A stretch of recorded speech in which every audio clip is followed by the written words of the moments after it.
get started.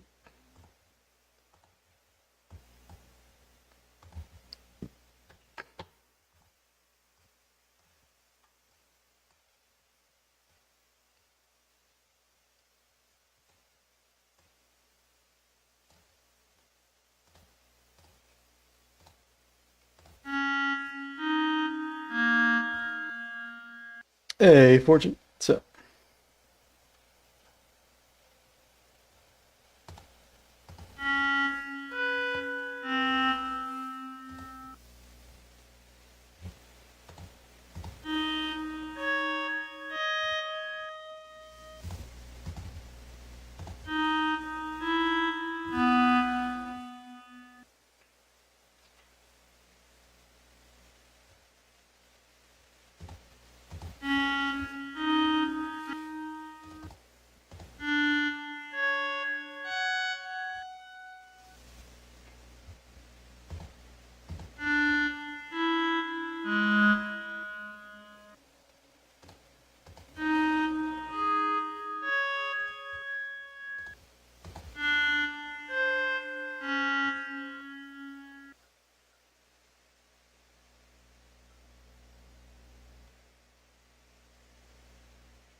all right.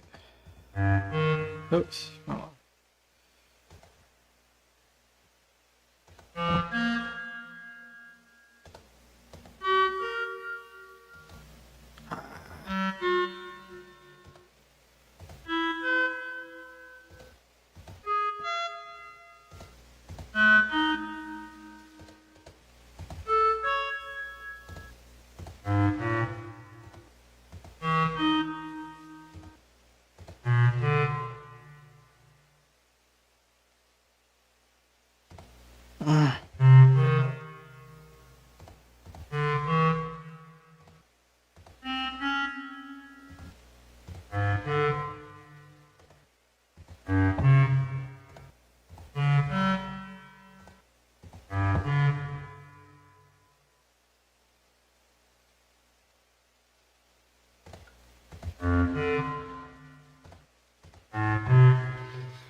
You almost relapse into calling me father? Okay.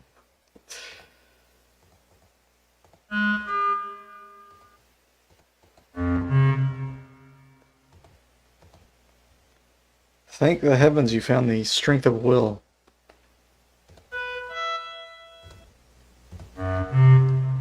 Because the consequences of such a transgression would have been extraordinary. You guys would have seen me rage like never before.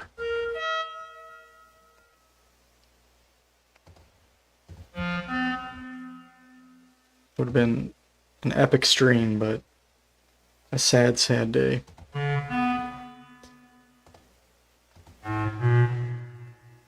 Thank the gods for fentanyl. Well, there you have it. Whatever it takes, right?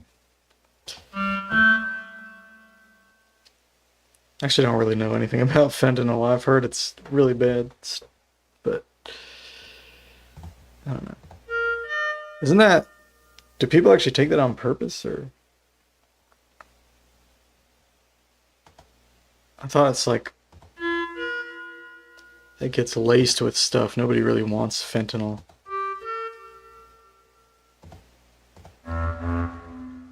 It's not as bad as calling you father. Alright, there you go. Well, that much is clear.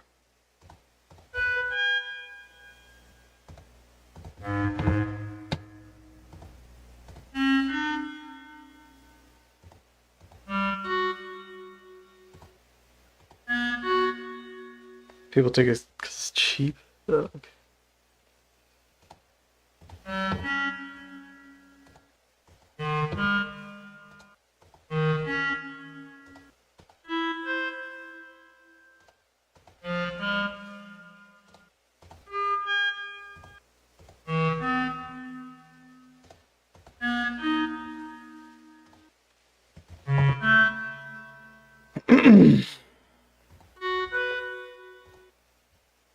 Man, that's bad.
Hey, Davey.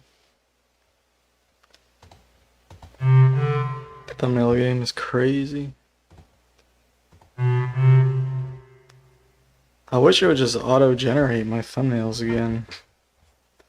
If I knew it would never let me auto-generate a thumbnail ever again, I would have never put a thumbnail on to begin with.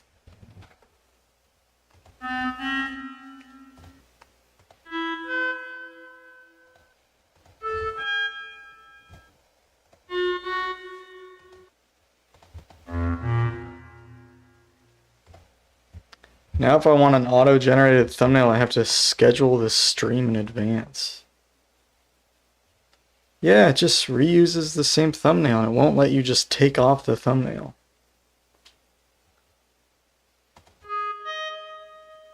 It's so stupid. And I looked it up and other people have the same problem. And like Google just doesn't care, or YouTube or whatever. They just don't even respond to it. And the people's solutions are like so stupid. They're like, "Oh, it's fine. You just have to schedule your stream in advance." It's like, dude, why wouldn't I just fucking why can't I just click automated thumbnail? I mean, maybe there's some way to do it, and just me and everyone on the internet's fucking dumb. But whatever it is, it's not obvious enough for us slow folks.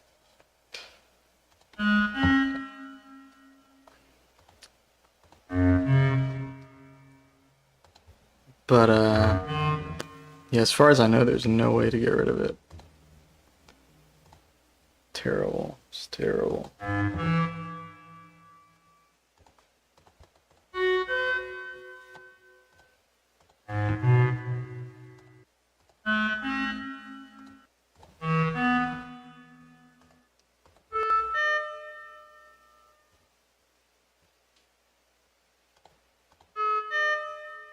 It's the same one. No, it's not. Oh.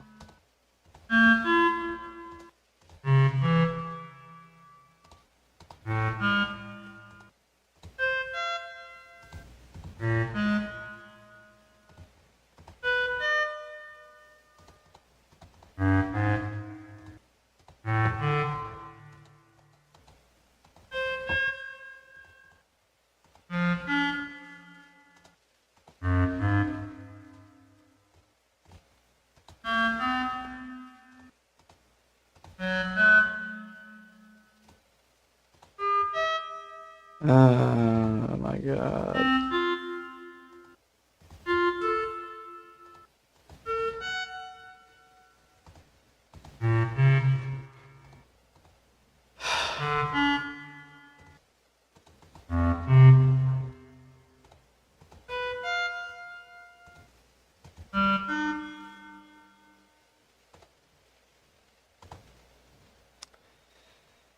Ah! Oh my god. I hate this. So we do have an exciting stream today. Some very exciting stuff being worked on. Obviously with the 343 Ito contest, that will be on Saturday around 10 p.m. I got, I think, one more submission today, and I'm still expecting one or two, maybe, we'll see, before the actual day of the contest. But actually, Paleac sent me this cool web app that he made, and I'm going to explain this in more detail very soon. I'm going to do a little ear training first before we really dig in, but this is basically like a functional harmony finder. And just to give you all a really quick scoop on this, you can click these buttons and it plays chords. You can find chord progressions in 22 Ito using this chart, which is really cool.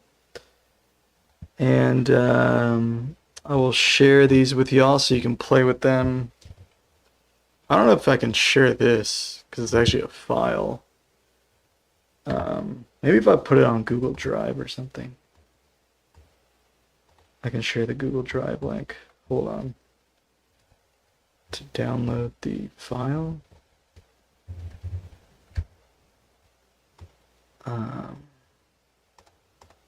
Because yeah, it's not actually a website, but you can upload the HTML.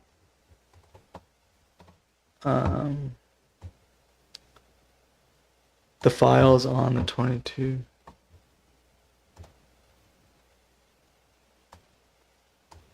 Yeah, I have the file on my computer as well. I just I need to put it on Google Drive or something.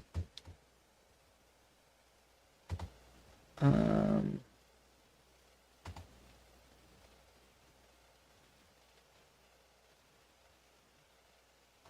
think I have it. Where is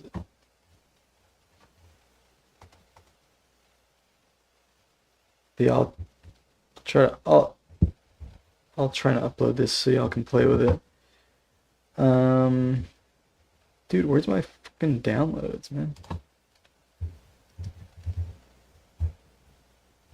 Downloads. Here. Okay, very good. Downloads. Bro. Oh, I fucking hate Macintosh, man. I fucking hate using an Apple to do simple shit. You can't do anything straightforward.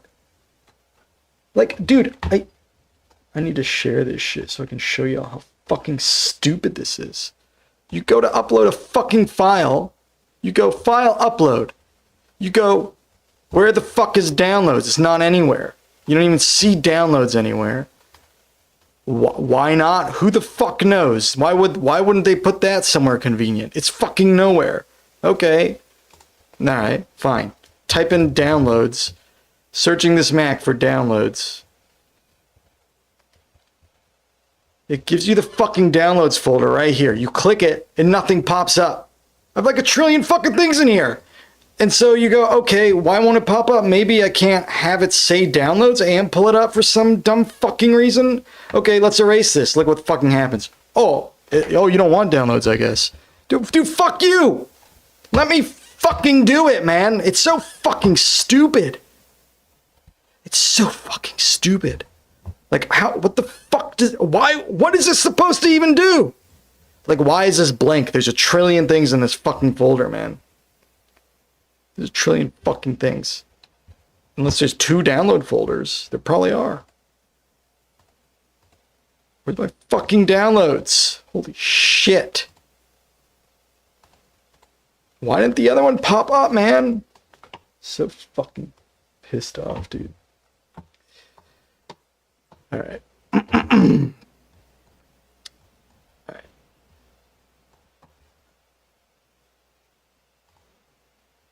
I think there was another downloads folder, and the one I wanted was not in the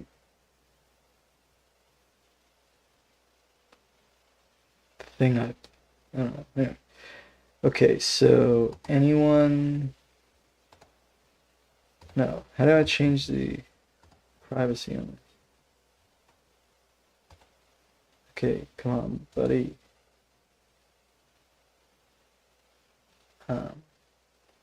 Share plus. Anyone with the link can view. Okay. And share. Copy link. Okay, so now you guys can fuck with this. Hopefully that link works. But yeah, you'll download that HTML and you'll just copy the HTML file and put it in your browser, and this will pop up. Alright, anyway. So we'll mess with that in a second, and I'll kind of explain how it works. But I'm going to do a couple more passes of the ear trainer first. But my plan for today will be, we'll kind of look at that, play with the web app a little bit. I'll actually go over to the lumatone and kind of try applying some of this stuff in 22 equal. And then actually the theory behind it kind of comes from this website on 31 Edo, written by some other guys. So we'll take a look at that web page and look at what they had to say, because I'm pretty sure the logic behind all the voice leading and stuff in this is just applying stuff from that website to 22 Edo. Paliak did say he tweaked it some. I'm not exactly sure how, but maybe that will become self-evident, or maybe he'll explain some of that as we get to it, or whenever. I don't know. But either way, we will check it out, and that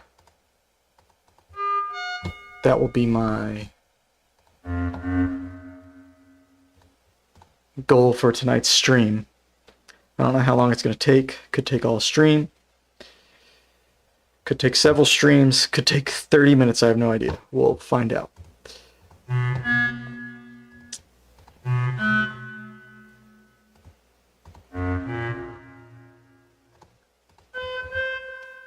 And of course, as I go along, I will tell everybody my irrelevant opinions. There's a couple tweaks I made to the logic, but it's mostly just that. Yeah. Alright. Cool. So we will check that 31 Ito website out as well. But another thing worth mentioning, Paliak sent me this website like earlier today, and then like went from sending me this website he found to creating this web app in like, I don't know, just one day. He did it all in one day. Just like kind of nuts. You drink a Red Bull. Oh, okay.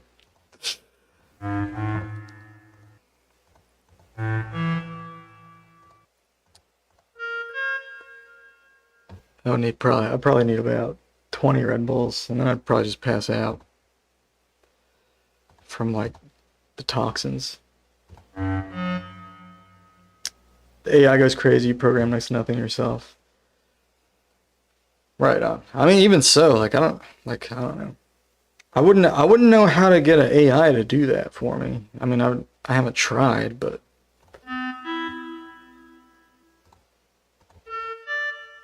I gotta say, I'm like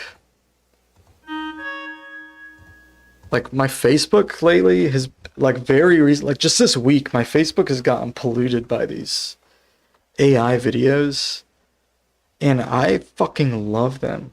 Like I'm not kidding at all. Like these videos I get on my Facebook are AI generated. This has nothing to do with microtones, but I have to show you guys the kind of shit I get on my Facebook now that I'm fucking addicted to this. It's these fucking weird ass videos, man. Oh my gosh, look at you, Chef Mittens. Those patties look perfect. You're amazing, you know that. Dinner's on the house tonight. Well, on the cat. Thank you. The fucking cat look at grilling. you, Chef Mittens. Those patties look perfect. You're amazing, you know that. Dinner's on the house tonight. Well, on the Holy shit, I fucking love these cats doing shit. Look at this. Are you kidding me? You guys look like you're in a movie. Don't mind me. Snack break for the champion. Oh, full house. Nice place, Shadow. There's better ones too. My favorite one's the cat works at the grocery store, and some Karen is getting mad at the cat. Hold on, let me see if I can find one of these.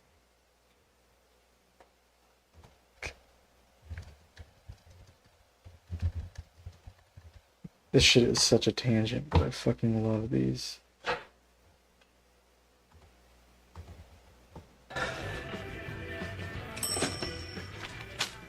This is cold. Refund now. No, I need to find the good. Facebook has the good ones. YouTube is gonna get taken over by Facebook AI videos. I'm telling you, it's over. These, I fucking love these. Price tag's on the bottom. Learn to set it down, lady. Just threw it at me. I'm scanning efficiently. Next. That's eggs. Be careful. They're rated 12 pack, not porcelain. Okay, seriously, what's your My problem? problem shoppers who bag slow. Totals 40. No, this one Price tag's on the bottom. Learn to sucks. set it down, Not lady. this one. Not this one. There's ones where the cats. That one is stupid because of narration.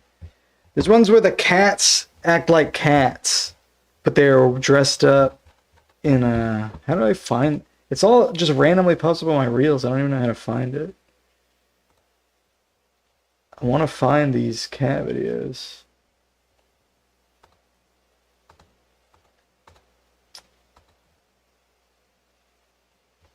I'm screening this one first. I don't want to waste y'all's. Yes, here we go. Here's one. Alright, this shit. Oye, mamá, bigyan natin goreng niya. Fucking cat.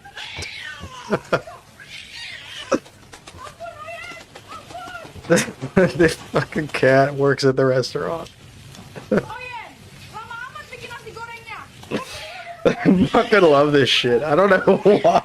It's so stupid. There's ones where the cat works at the fucking Kroger and shit. And the lady's like yelling at the cat and the cat just like attacks. It's so fucking stupid. It's the dumbest shit I've ever seen.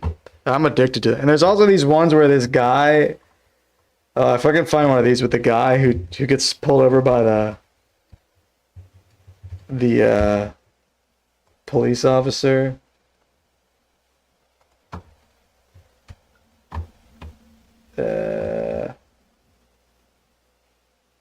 These are so bizarre. I've watched like 1,000 of these. They're all exactly the same too.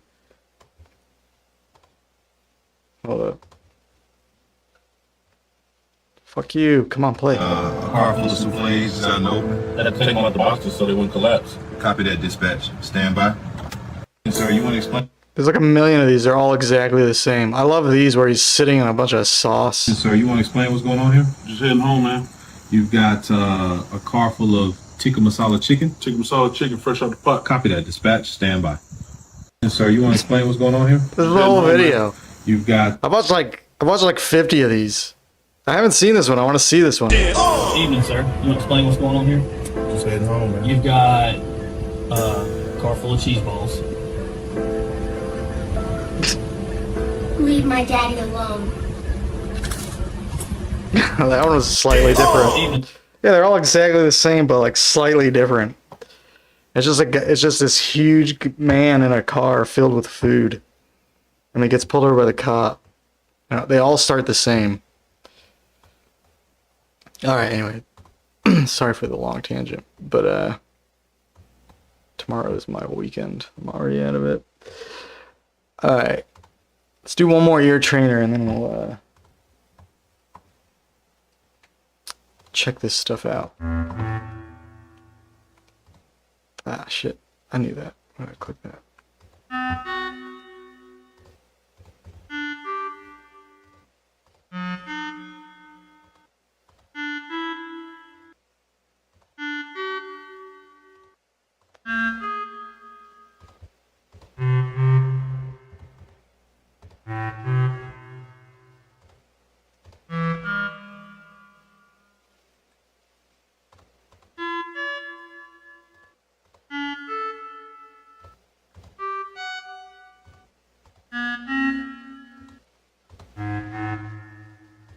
Fuck.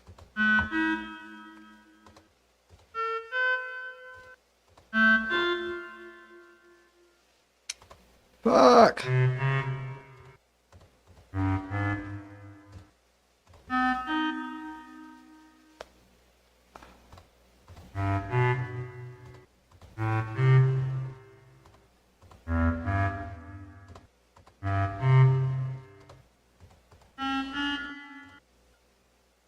All right, so let's play with this thing for, and there's a 12-uto one too.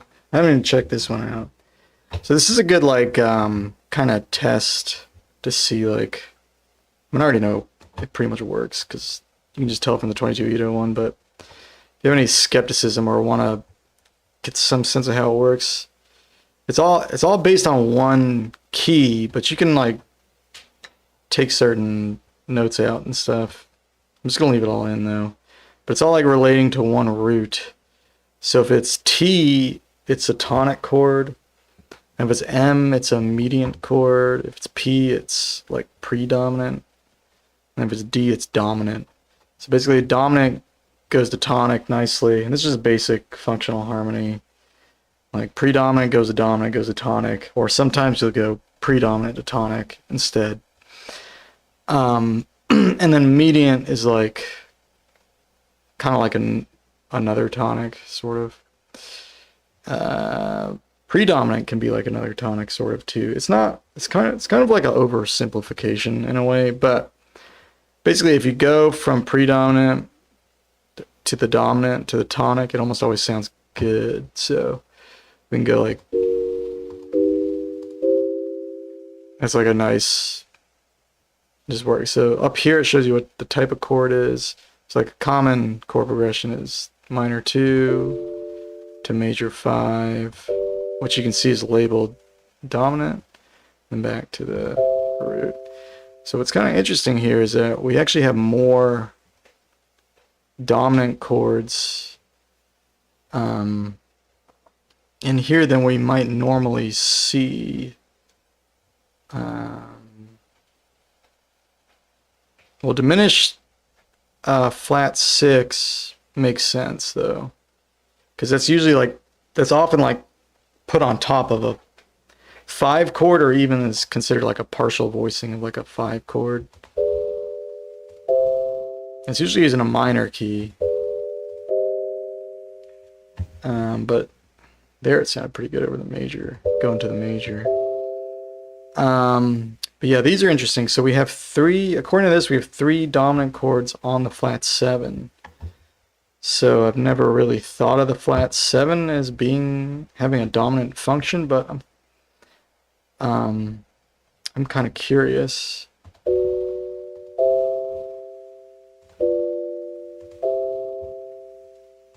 I mean, that does resolve. The diminished on the 7 resolves really nicely to the major. And then, so I think these work. Oops. Oh, go back, come back. What? Come back.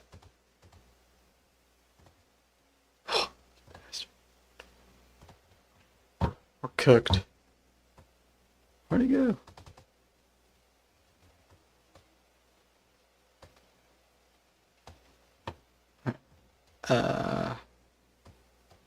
Jeez, man.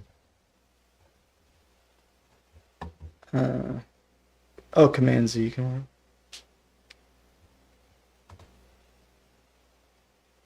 Oh, it's 7. Oh, yeah. Oh, okay, that makes sense. Well, yeah, the diminished 7 for sure. And then,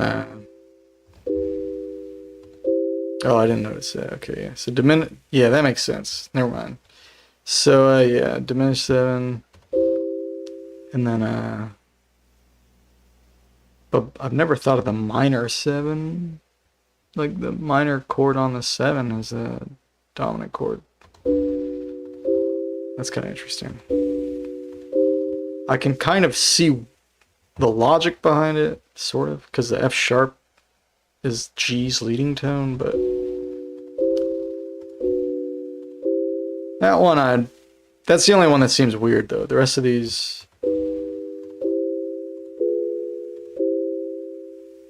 seem right. What is this? 4 diminished?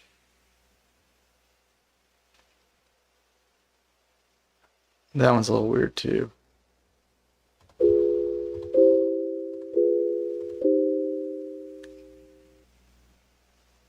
I guess it works, though. It's kind of like the same as the 7 diminished. Like the fully diminished 7th chord in C would be B, D, F, A flat. So like F, A flat, D would be like, or F, A flat, B would be a portion of that. So that would be this chord. And then A flat, B, D would be a portion of that. So that would be this chord. And then when you, this is a regular 7. I don't know why I kept thinking that's flat 7. And when you get to this, B, D, F would be a portion of that. So like any chunk of that fully diminished 7th chord is being interpreted as a having a dominant function, which I don't think it's a huge stretch. I think it's fair. I definitely think the chord, especially if it has the B in it, has a dominant function, usually. So it makes sense. It's not a big stretch. I don't know that you see this that much, like going from F diminished to C, but it sounds fine. So the other thing is that F minor, which shares 2 notes with that, I mean, that has the B in it anyway, so that makes sense. But also F minor to C is like a plagal cadence, which is also really smooth. Anyway, it kind of doesn't even matter if like the label is totally accurate. Like maybe these are all dominant and this is correct, or maybe they're just, you know, go smoothly back to the tonic in a slightly more vague way. I think that's fine. There's nothing wrong with it. It's still useful. The only one I actually think is a little strange is this one. Is the B minor going to the root? Like that especially does not sound. That sounds just like a total shift. So anyway, other than that, I mean, I even think to the major is a little more justifiable. But yeah, and then you can go from like the P, any P to like any D to a T, and it should sound pretty decent. And then I didn't talk about I didn't talk about the augmented chords, but yeah, like augmented on a G is also basically just a dominant chord, and that's usually how it's used as well. So like a G augmented usually resolves to the tonic. Stuff like E flat augmented, it really depends on the context. This wouldn't normally resolve to a minor chord. The reason being, a lot of times where you see this chord pop up is like in a jazz melodic minor context, and this would actually be seen as part of the tonic chord. The E flat, if you're in C, the E flat augmented would be considered the top portion of a C minor major 7, which is a resolved chord already. So you wouldn't really resolve from here to the minor, and I think you can hear that it doesn't really resolve as strongly to the minor. But I can hear it. I think it works. But it probably works better going to the major, is my prediction. And I think that holds up. But a little weaker going to the minor. Also, if you consider it, it has 2 tones in common, so not a lot is changing. Daniel, what's up, dude? Yeah. Do you see the Google Drive link? Should I repost it? I can repost the link. Hold up. If I can find Google Drive. Or do you got it? Do you got it? I only put up the 22 Ito one. Did y'all want the 12 Ito one too? I only shared the 22 Ito one. Did you want this one as well?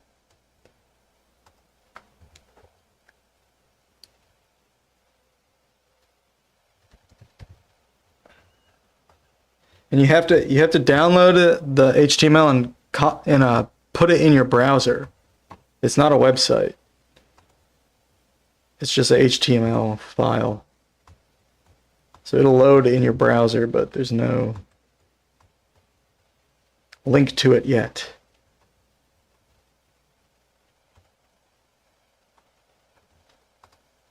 Maybe one day. Here I'll put this one in there too.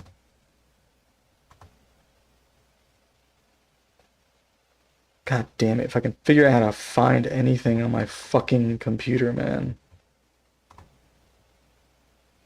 How about desktop? Where's your desktop, man? Dude, I don't know how to navigate a fucking Macintosh computer. Why do they make everything so complicated? Why is everything so complicated? Dude, why when I click desktop does it send me to my fucking... Dude, I'm so pissed off, man. I'm so fucking pissed off. Where is everything? Desktop. Holy shit, man. Maybe it's because I grew up on Windows, but dude, like, what?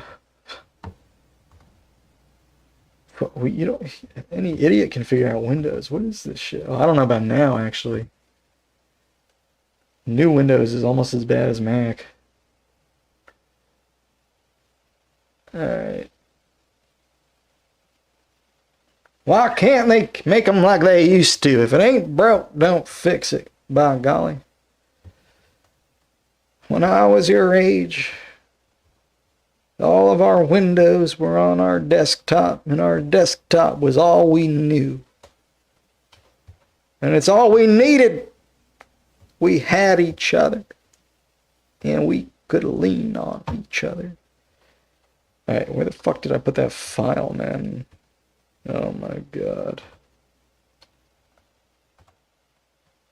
Let's,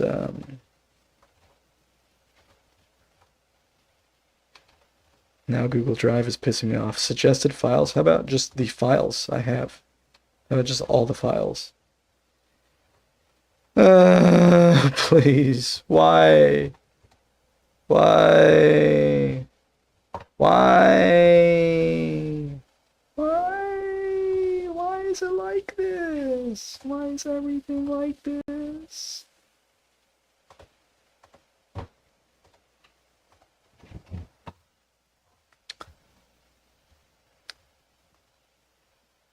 Was there a Zen theory to justify this classification, or was it by your ears? Paleac did send me a website. That was... Here, let me see if I can find that website.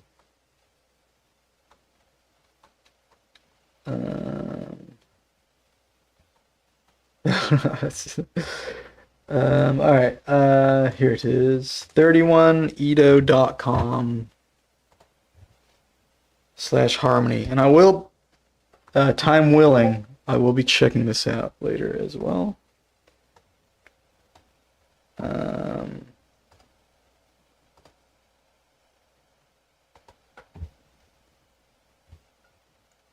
Holy moly, we got big news, guys. We got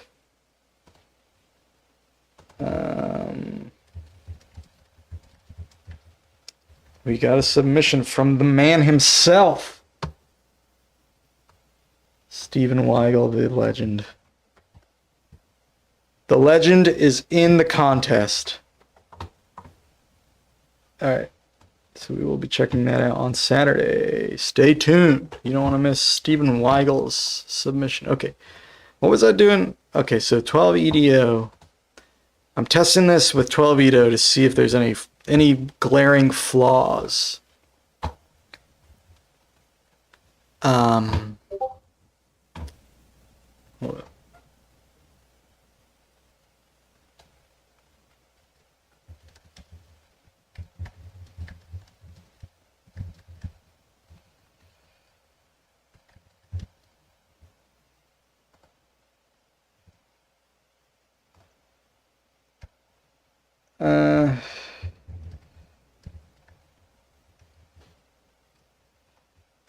All right.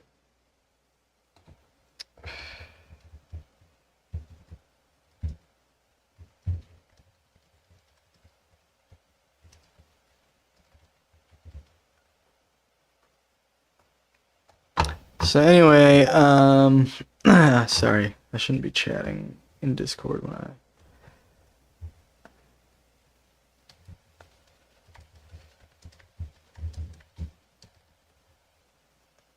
streaming. Okay, sorry about that. Okay, let's look at this a little more. Okay, very scatterbrained tonight. I'm ready to do nothing tomorrow.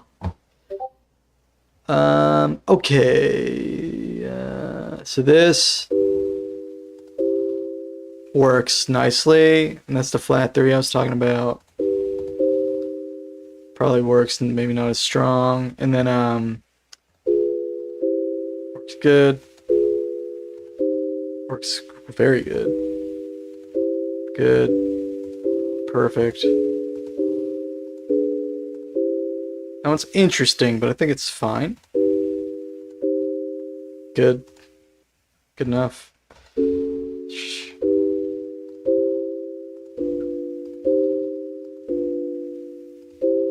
Even better. This one, for some reason, works better in the major.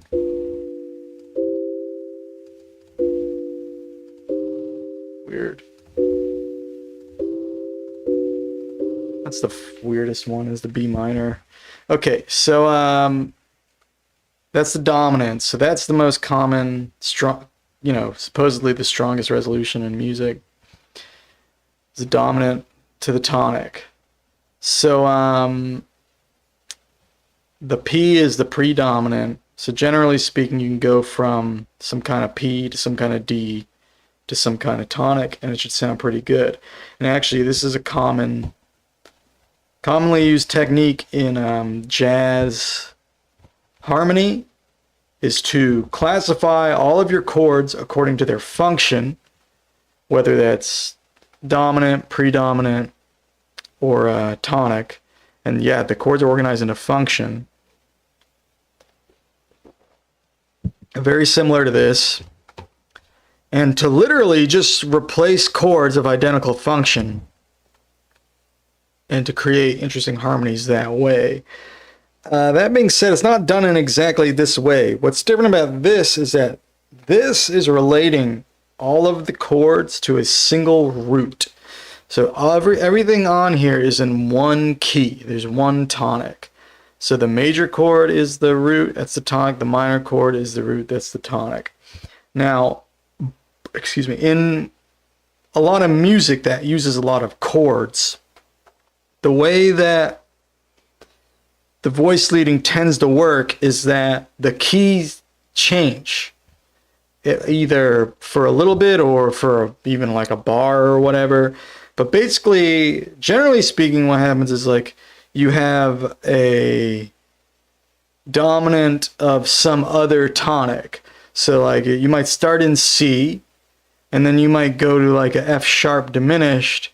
That would be like the 5, that would be functioning as a dominant to some kind of G chord, like a G minor or a G major, right?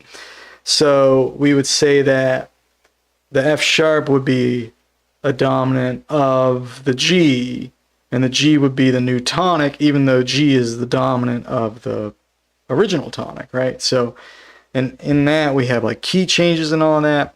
So this is not going to give you all of that, but I don't know that you would want it to, honestly. I kind of think that this is more, it's probably more useful for what this is. Like this isn't necessarily going to give you like a long chain of chords that changes keys a whole bunch. It's going to show you like a bunch of different ways to go to one root, and then you can use that to figure out a bunch of different ways to go to other roots, right? Because if it works in one key, it'll work in another key. So if you want to do key changes and stuff, you know, you could do that. You could figure that out, or maybe there's some way to implement that on here even. Perhaps I'm going to implement a way to shift what the key is, which upstates every chord in relation to shifted tonics.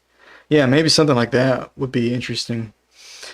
So anyway, because of that, I think if you looked at a similar diagram that was like maybe kind of jazz theory centered, I don't know that it would look exactly the same, but maybe it would.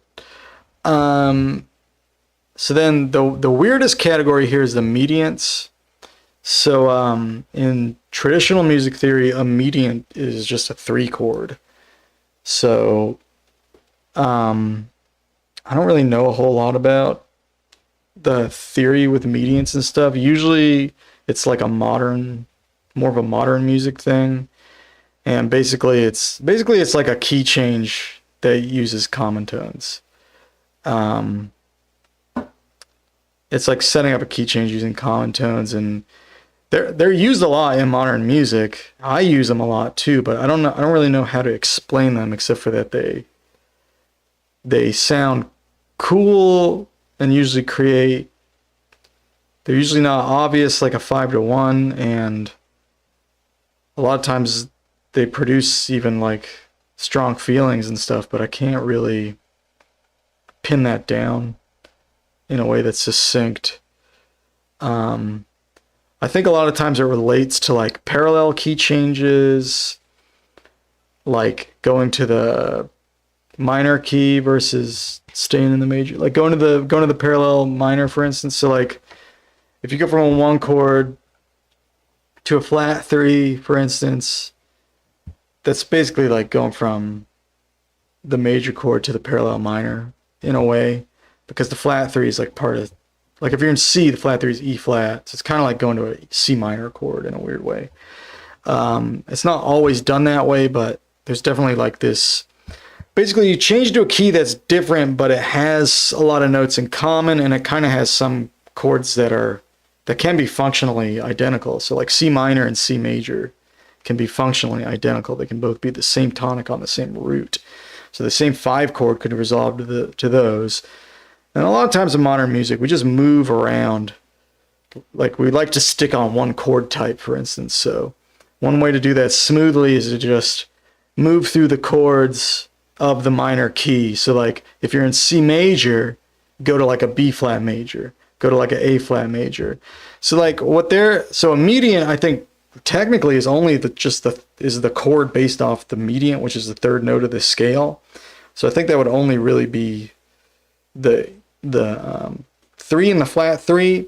But here the idea of median is getting extended into this weird zone of basically like it's like a key change that relates to the key, but in a way that's not as obviously functional. And normally what happens is that these kinds of chord changes, they create a sense of suspense without as obvious a resolution. And I think when they happen, maybe some places seem more obvious than others. But it's a newer device. It does get used a lot. Now, you see all these M's here. I don't think it gets used to this extent, but like we're also calling like going to the A chord like a mediant. So like A minor would generally be considered just another tonic chord, but it would be of A minor. But, so if we're relating it to C, we're saying it's a mediant. So for the most part, these mediants, they're like other tonic chords that are not the tonic chord. So it's like tonics away from the root, or I don't know. So this is maybe an area that could be refined, or I don't know. We'll see. But it seems like if you start with a mediant and then go to a predominant, then go to a dominant, and then go to a tonic, it works out okay. So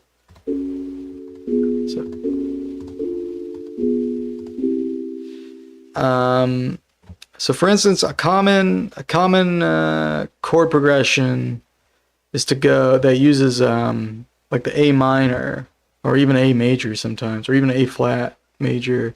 That's a deceptive cadence. So we could go from like a diminished 2 chord to a 5 chord, and then we can go, instead of going here, we can go to like the flat 6. And then it's really just a key change, but it's a nice sounding, unexpected,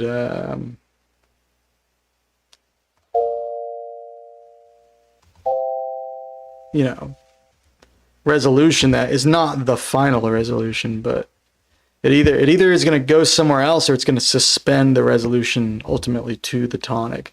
Is usually how that works. So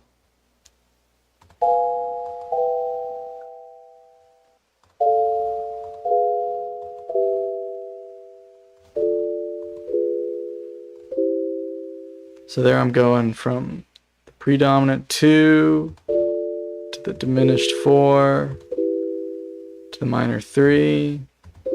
Oops, sorry. And then do the same thing, but go to the root. So you can like do like deceptive cadences, blah, blah, blah. So yeah. So here like the... this doesn't have like tritone substitution on here.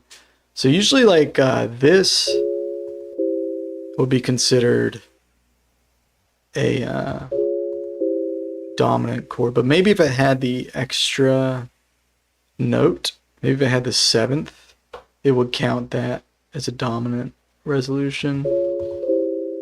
Because yeah, usually it's like going from the tetrad, like the flat 2/7 chord, to the 1.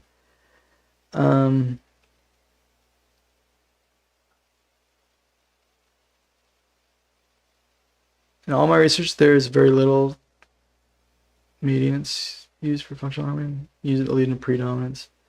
Inversion seems to matter a lot in functional harmony. Yes, it's all about the voice leading. Here's just program to use whatever inversion preserves voice leading. Yeah, it's probably good. That probably keeps it more consistent.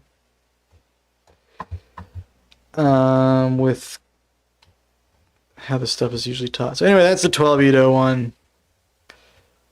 So if we look at the 22 Ito one, here's where it gets interesting, because now we're in a totally different tuning that we don't have theory for, but we've applied these same concepts of functional harmony in maybe a slightly more vague way, and that we borrowed from that website right here. And Paleac has gone through the trouble of applying this to 22 Ito and making this app for it. So this is where it's going to get really interesting, because we can see we have 4 tonic chords here. We have the subminor, the minor, the major, and the super major. And then we have a ton of dominant chords, a ton of predominant chords. We have so many chords now. And it says here we have 4 tonic chords, 51 dominant chords, 148 predominant chords, and 149 mediant chords. So there are so many chords, and it's crazy how many of these are dominant chords. And I've already messed with this a little bit, and pretty much all of these sound good.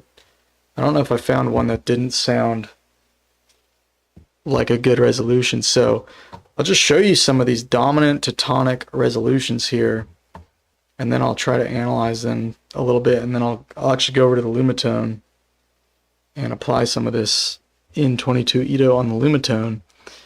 But let's just play around with the app first. So here's one right here. This is on 4 Ito steps, so this is on like a D. If you're in C, this is on like a D. This would be a D sense of magic. This would be like D, F sharp, A sharp. This would resolve to a C major. This resolves quite nicely. I like it even better going to the minor.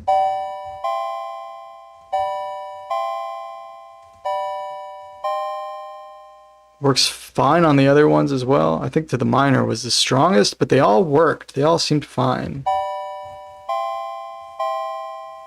One thing I'll note, I think this also kind of highlights how 22 Ito, and probably a lot of these tuning systems, this is somewhat an oversimplification, because you can resolve the super major to the major.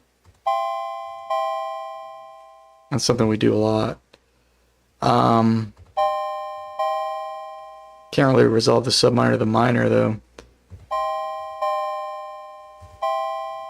but you can resolve them to the major. But yeah, the super major does resolve to the major in 22 anyways. Because the super major third is so fourthy, it's almost like between a major triad and a sus chord. So, you know, there's more nuance there.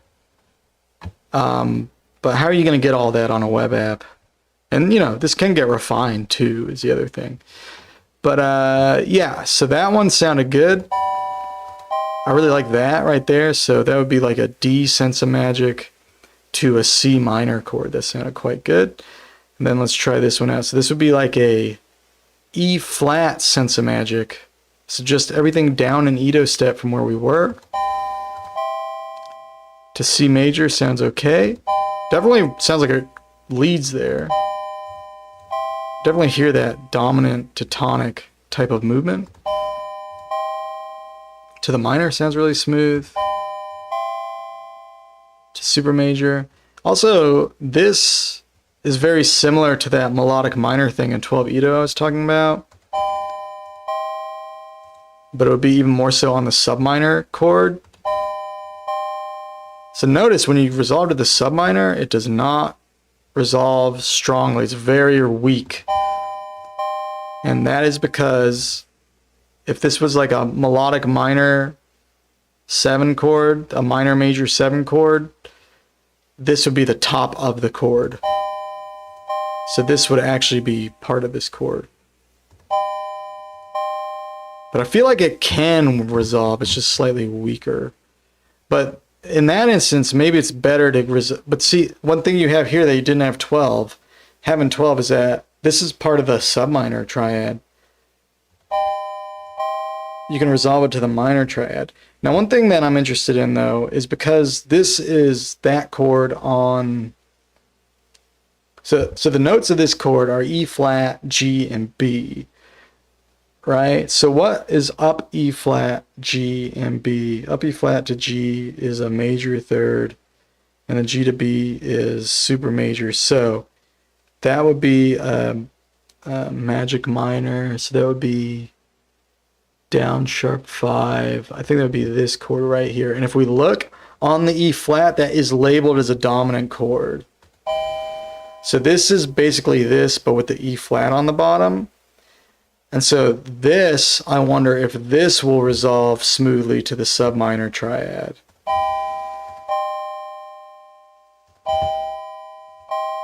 So it doesn't resolve smoothly to the minor.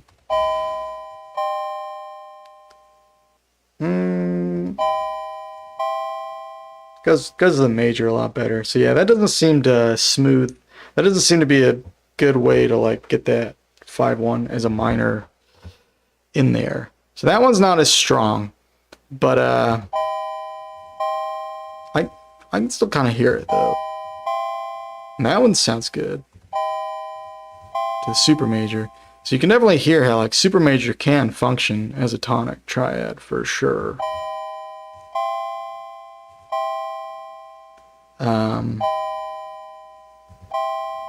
I think with these two chords in particular,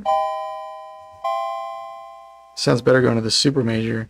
I do wonder why that is. So this E half flat, G, and B goes to C, E, and G better than C down E and G. Why would that be? I don't know. Maybe it's because up E flat and down E are a lot closer. I don't really know. Maybe it's because B and E are a fifth apart. I don't know. I'm curious. I don't know. Whereas B and down E flat are like a wolf, or like a up 5 apart.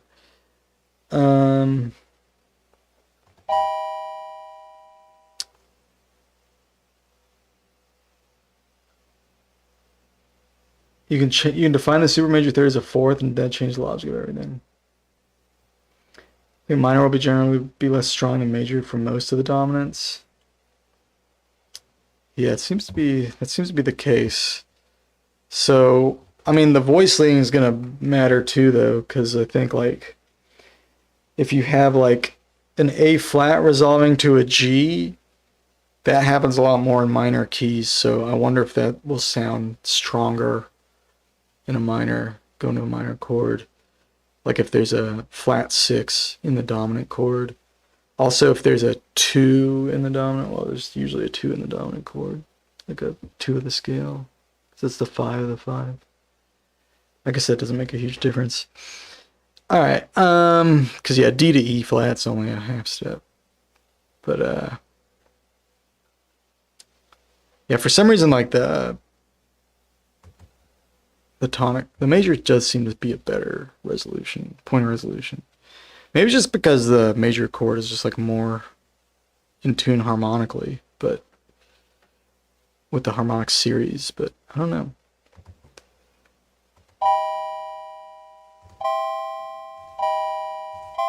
So that one I like a lot. Going to the super major there, so that's interesting. So I found something interesting to play with. Let's do some more of these. So we have this one now is on the E natural. So this is the Pythagorean third.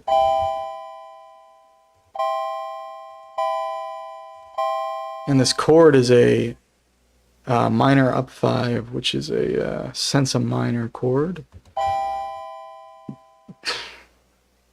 Is that true? Yeah.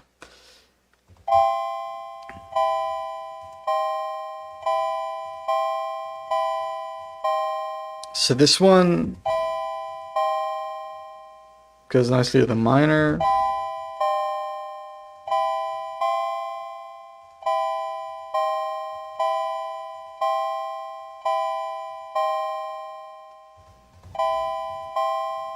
I think it goes to the major just fine.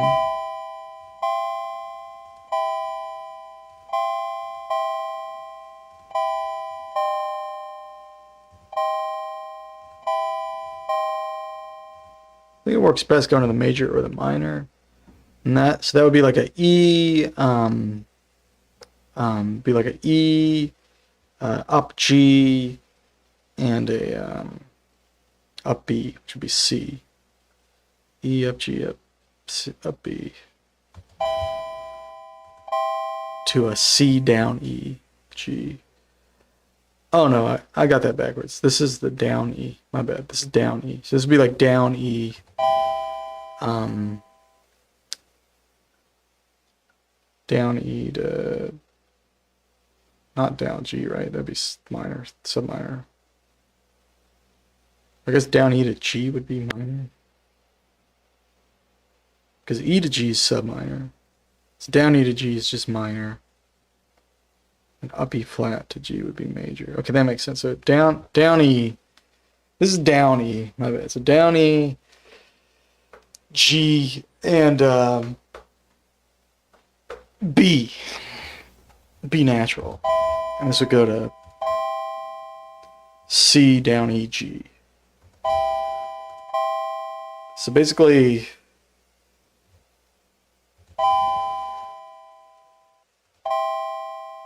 do I get that right? Because it'd be, huh, interesting.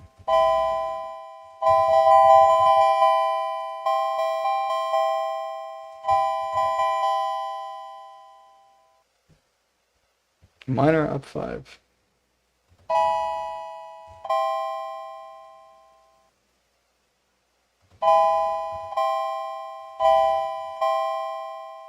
Yeah, I know you're never going to do this, but if you put the temperament names, that would be a lot. It would be so much easier for me and probably no one else. But because I'm like, what the hell is this? Minor up 5. That's a E flat, E down E, G, and then B. Down E, G, B. I'm really curious. Why does it sound like this though? There's just one note changing.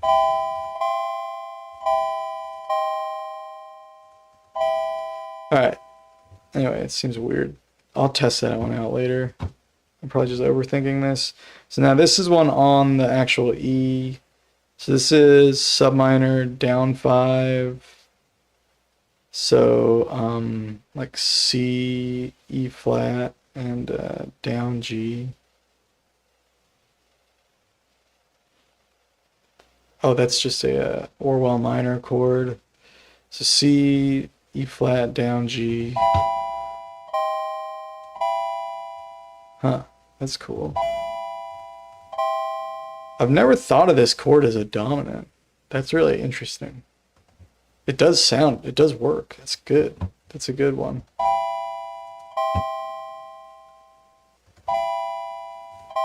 I've always thought of this as like a alternative tonic. Like a literally, yes, Orwell minor. That's cool.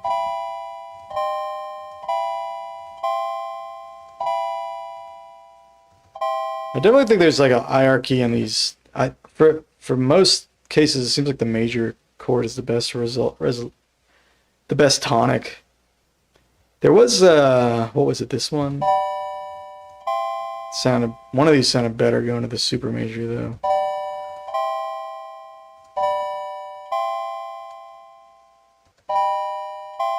Some of these sound really good going to the super major. But yeah, I think most of them so far.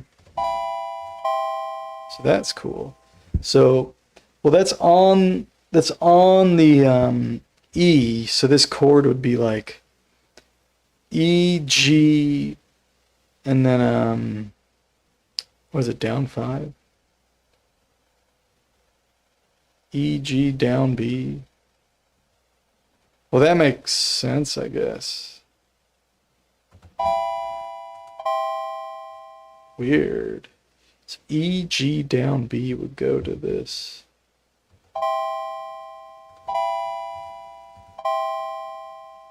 Oh, man. I think I'm gonna lose track of all this stuff if I don't just go to the lumatone right now.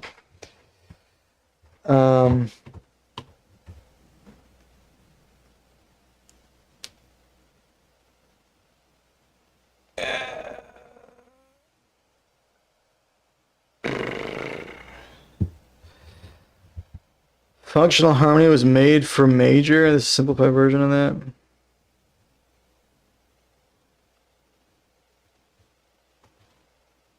Adding the letters, so nice.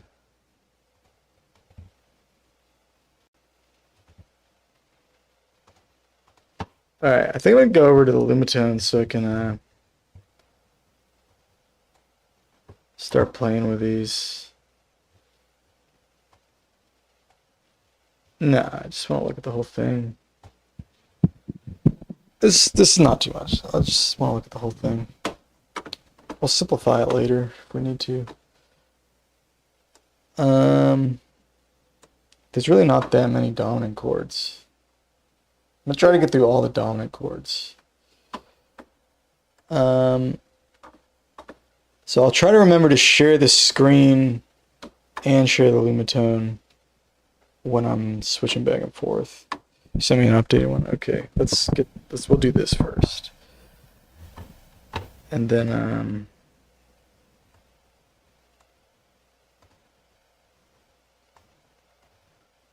but yeah, there's a lot here, so this could definitely take a while to explore.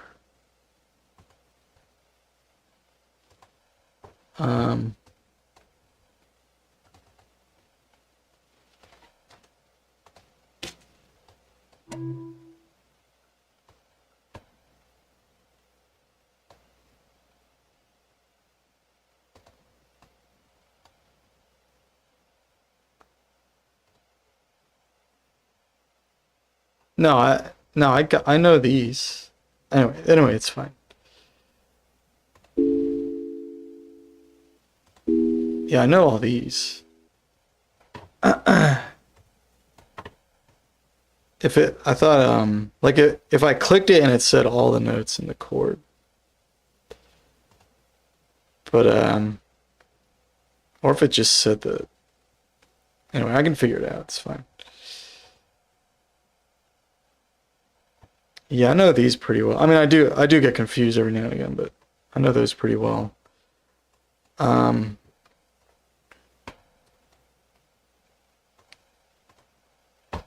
Yeah, if it said like every chord on the side here, like every note in the chord on the side here, that would be really helpful. Like if it said the Edo steps and the note names or something, that would be sick. That would make it a little easier. But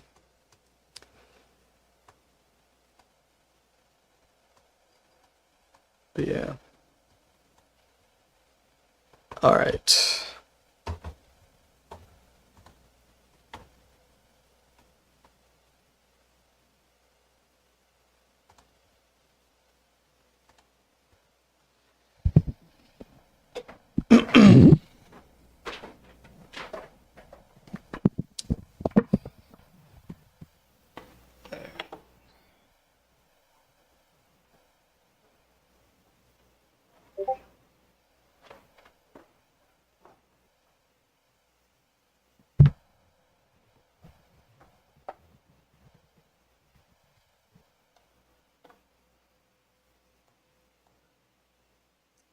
Man, it's so crazy how fast you can update this thing.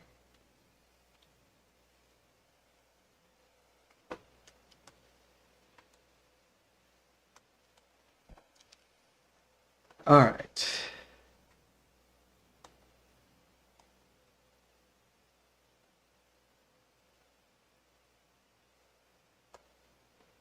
Let's download this one. Dude, I'll probably just go in and add my symbols when I have some time.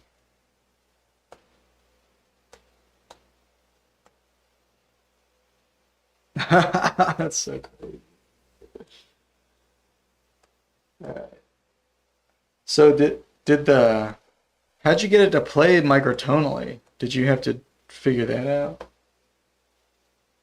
Or does it just know how to do that now? You'll add my cursed symbols? Oh, I would love it if you added my cursed symbols. At least so I can have a version.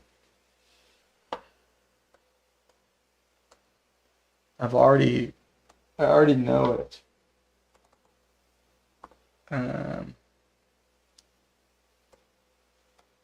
Already learned it that way.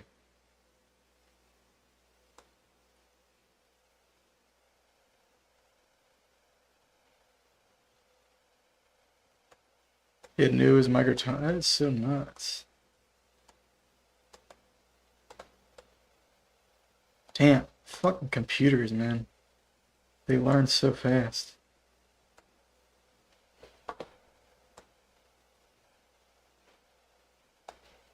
Alright, let's see. I'm just testing this out.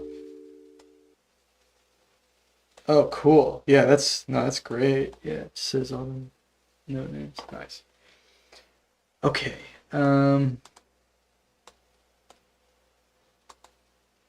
me update this.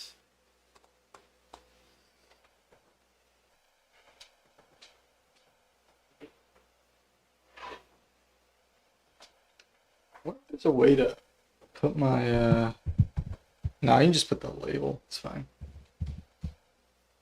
Just the symbols. Good. Yeah, the symbol's perfect. You don't have to write out the whole thing.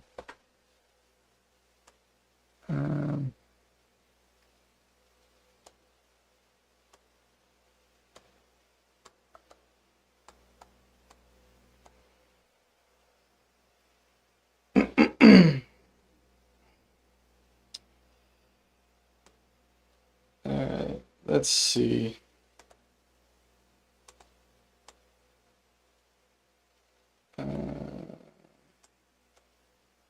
How do I share both the screen and this?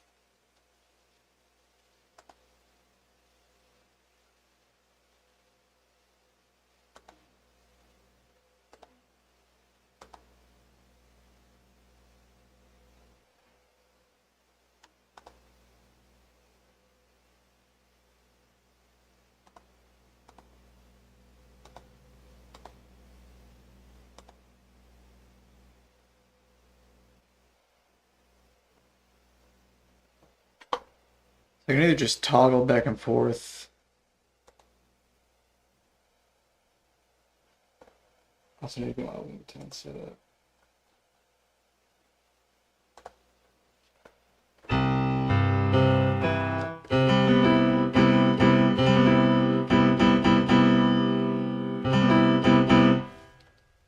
Alright.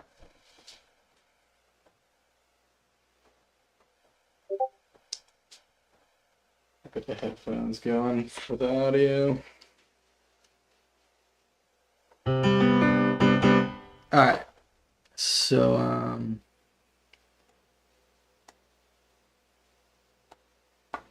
let's start over now.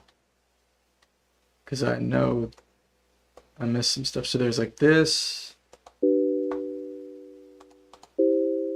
So this is... Oh, excuse me. That's just going from this chord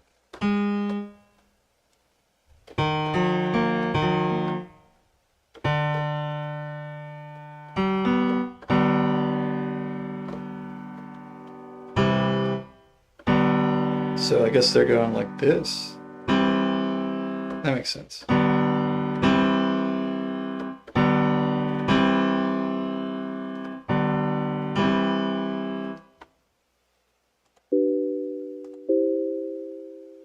You sent my curse. Oh, thank you, Paleo.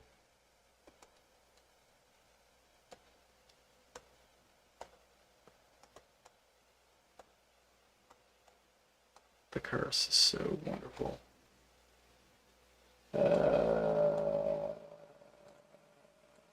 Man, this is so cool. Hold up, I'm trying to find my Discord tab now. Yeah, this app is so cool. I'm actually gonna send this to Jahani Norvala because when I was posting the these triads and stuff, he was saying that he basically has no use for all the weird triads. So I can't wait to send him this and see what he thinks about it. It's either going to open his mind a little bit or he's just going to... Because I'm pretty sure the reason he doesn't like them is because he doesn't think they have, like, normal applications.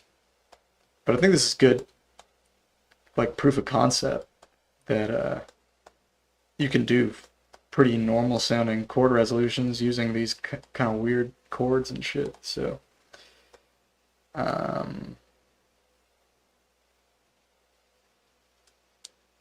oh, it's right here. Okay, I got it. All right, let's try this one out.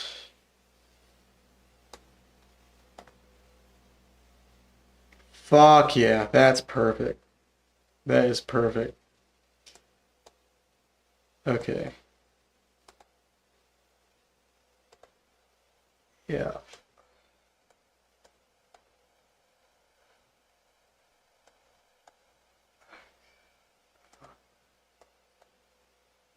Okay, where's that stupid window? There it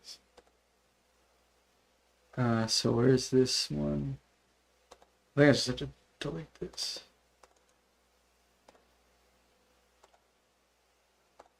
Alright, let's just add a new one.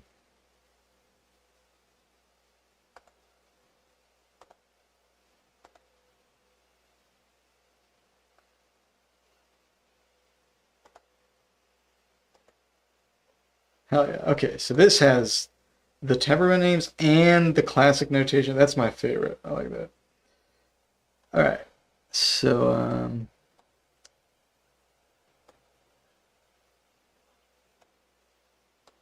that way anybody watching along, they can make sense of it too. Okay, very nice. And if I forget any of these, I don't have to embarrass myself. I go, oh yeah, that's just this, obviously. Sound like I know what I'm saying. All right. So this, and it says it right there, D down, G down, B. Is that what I played? Oh yeah. So yeah. And since it's based on D, I would spell it like D, F sharp, A sharp, but I don't think that's not a big deal. And then that's resolving upwards, I believe, to C and this. So yeah, nice. Very cool.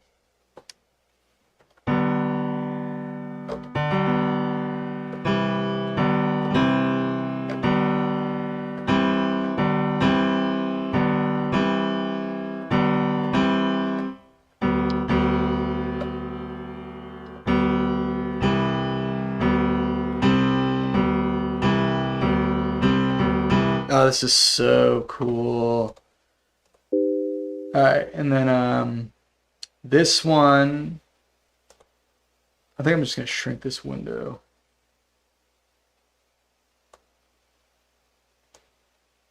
And put it over here. I know y'all can't really follow along. It's too small. But I would have to like set everything up. It'd be a real pain. So that's what we're gonna do. Okay. I'll mostly play down here. Actually justifies triad stuff. Just click around a medium, predominant, dominant, tonic, and it'll work. Yeah, right. Christianity for gods. Yeah, sure.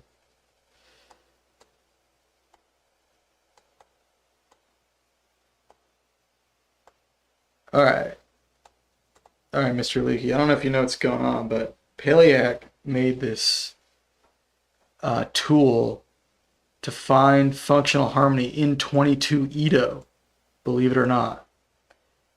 And it is really cool. I just started messing with it. But it defines, like, he put in all the 16 triads of 22 Edo. And it just, like, organizes all the notes according to their function.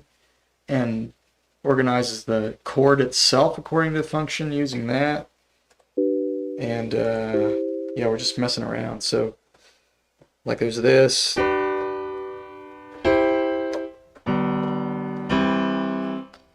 one's solid. And then it's partially inspired by Leaky's efforts for tuning of the year. Oh really? Nice. Very nice. Mr. Leaky, you've made your mark. Once again, of course. Alright, this one.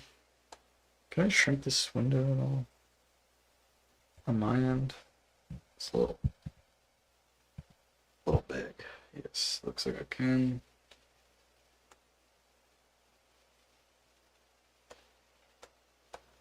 Okay, but I want to see. Oh, I do see this. Okay.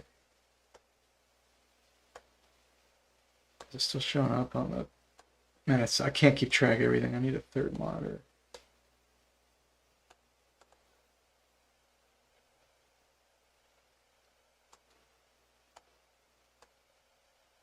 Okay, I think I'm finally. I can see all the chat windows and see the chart. Okay. So that's, let's move on. Next chord.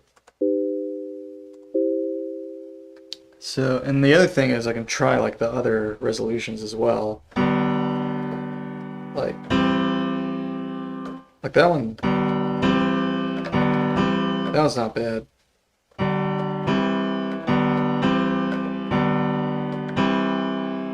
That was probably a little better.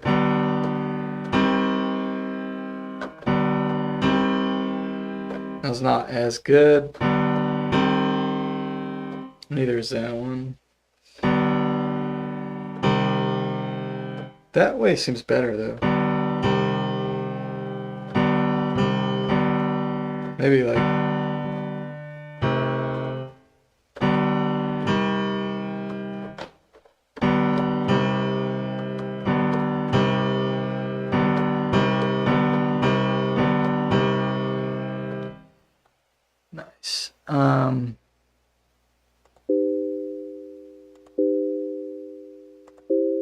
So this one, we're going from up D, so the same thing, but on the up D. Oops.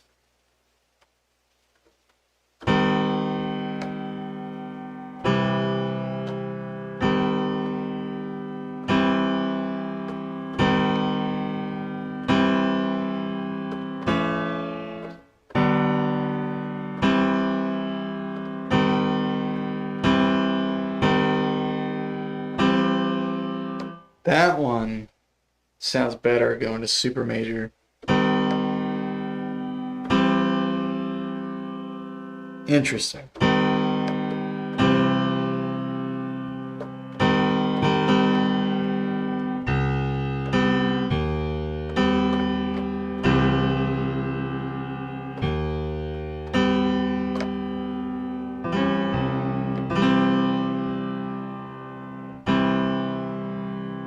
It still resolves to that though.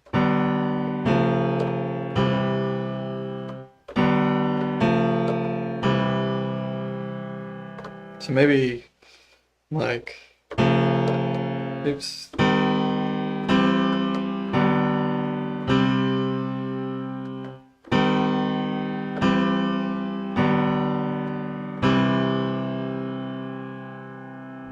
So something with like the up D sense of magic to the super major to the D sense of magic to the major. I don't know. God reminds us of several useful tones every time. Nice.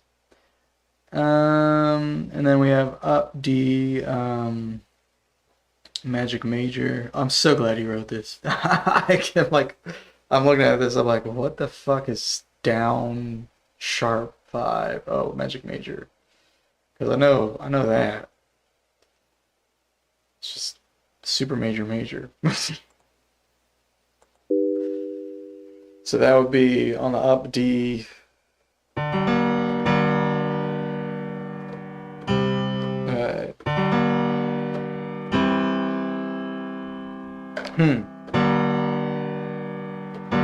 That's a cool chord too.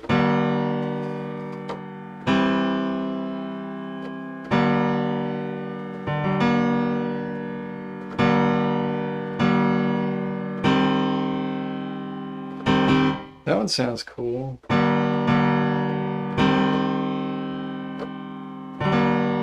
Going to the sub minor.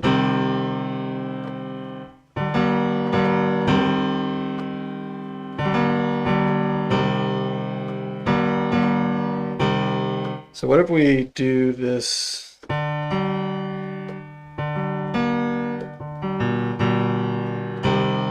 like that?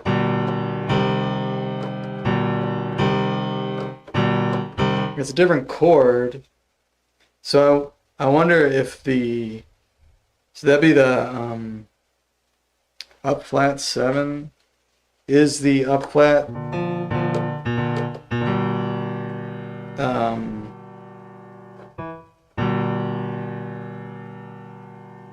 magic major or minor.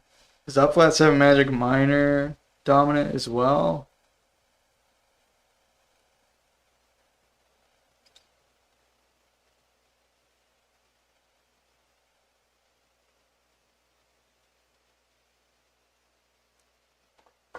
Oh, there's no names are not right, by the way.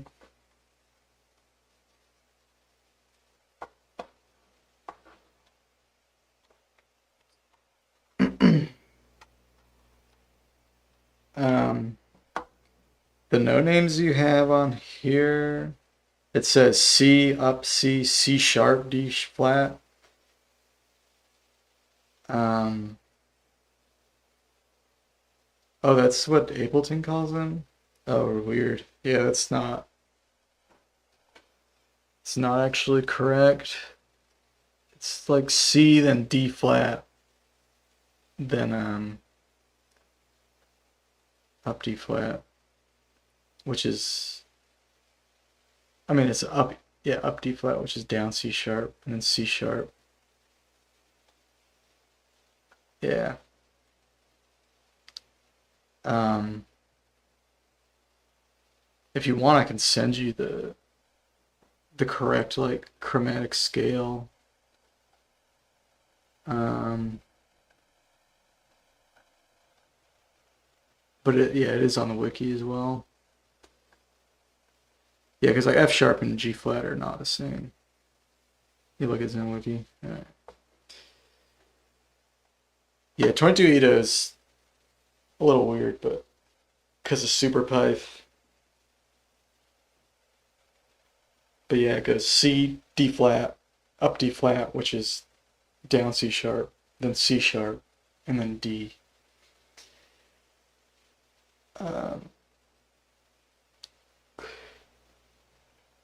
But it has E and F, that's correct.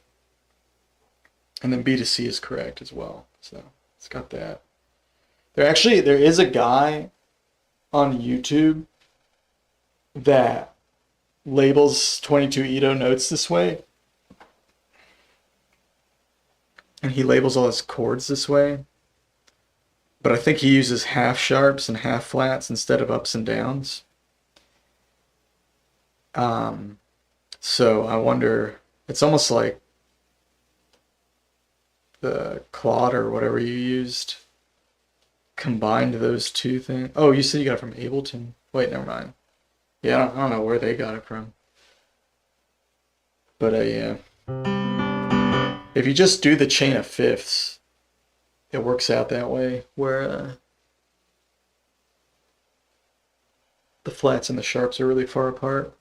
Like C sharp and D flat are really far apart. Okay, let's keep going. So this is D, up D magic. Well, is it up D? Should be a C sharp. No, it is up D. Never mind. Up D, magic major. Shit.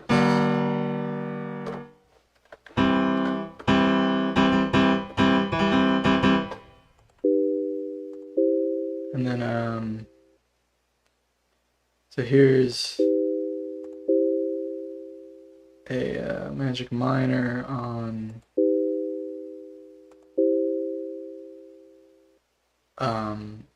up E flat. So up E flat magic minor. Magic minor is major, super major. So here's like a melodic minor kind of augmented thing.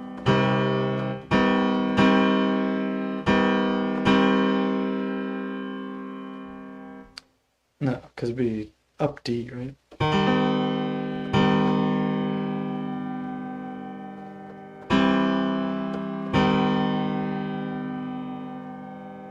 Is that the chord we're on? What are we on? I did the up D. We're on this one. Magic minor. It says right there. J minus. So up D flat. And then, yeah. Hell yeah. And then,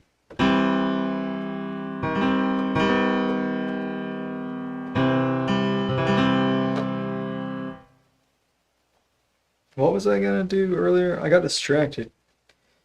I was trying to figure out this. I was trying to figure out if up B, what was it?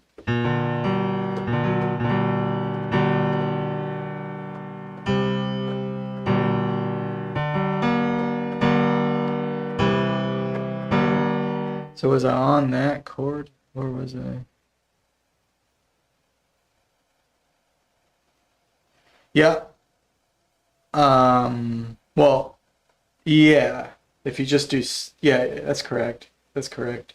And down D is C sharp.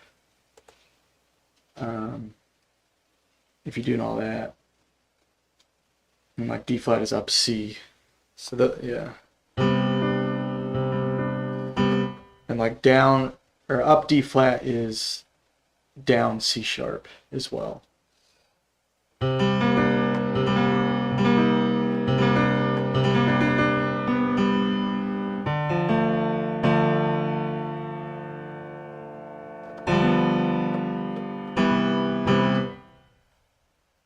was I? Right here.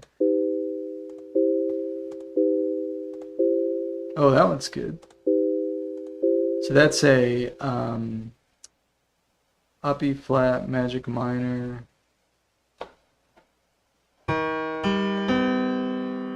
It's a super major.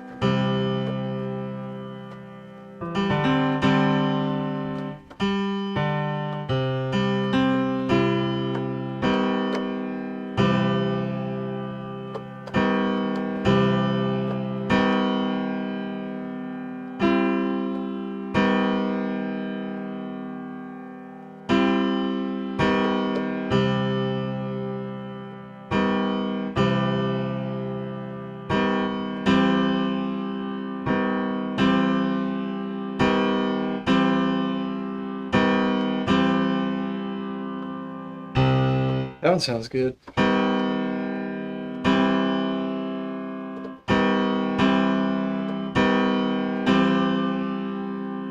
I really like going from this to the super major.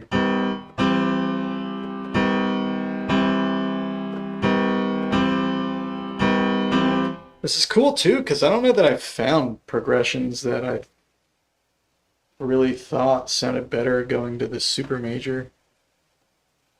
And just kind of like trying out a lot of these. I've already found like 2 that I think sound better going to super major than the major. So that's really cool. Damn,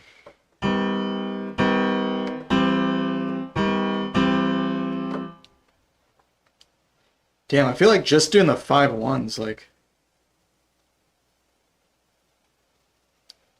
I think I'm gonna keep going through this and see if I get any sense of any kind of like pattern where like in that instance we had the B natural, which is in super pipe, but we also had the up E flat.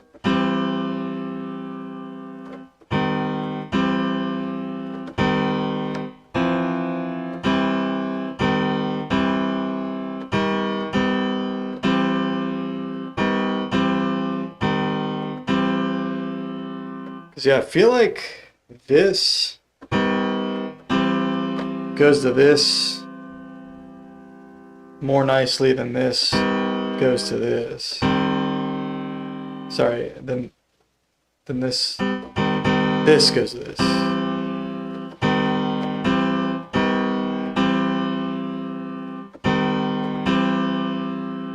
Maybe not though. Maybe they're pretty similar.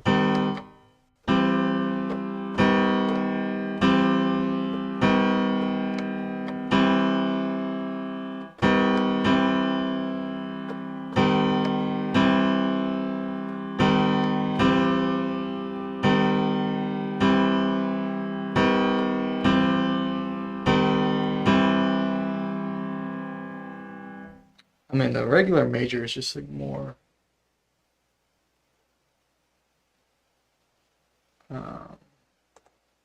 resolved sounding than super major. Pretty much, period. But I don't know. Those are some cool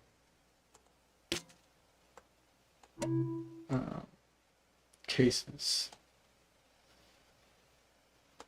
Alright, so this one, did that update on my stream?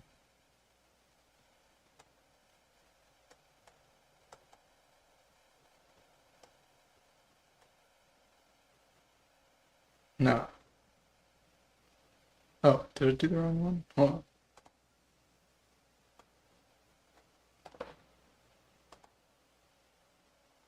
This is the same.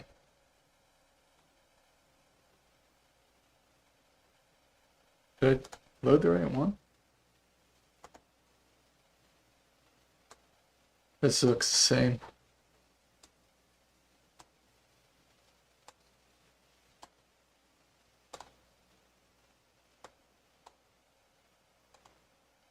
Let me make sure I got the right one.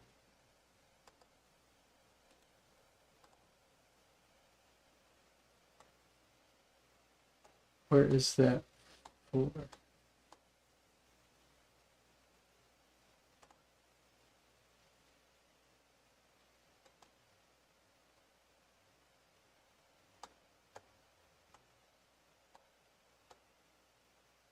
It's the same. It's the same.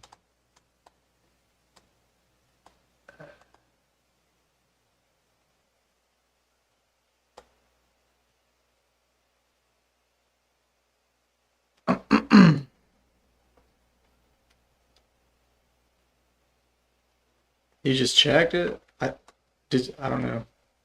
This is what I'm let me blow up my screen a little bit. Blow up my window. It's still, what the heck? Ooh. It's not it.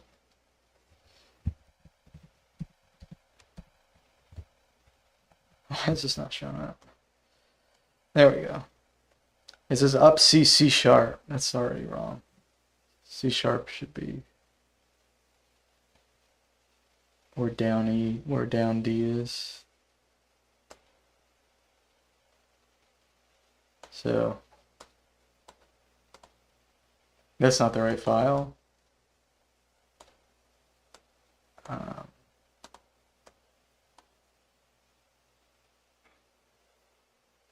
You sent it. You sent it? Did you send it? 429?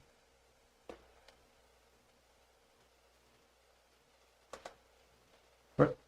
Already downloaded it.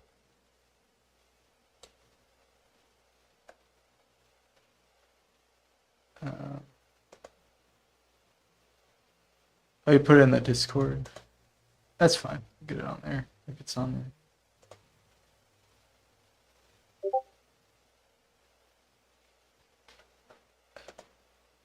Oh, here we go. All good, all good.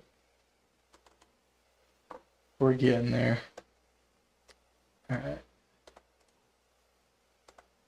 Let's see. This one's going to be the one.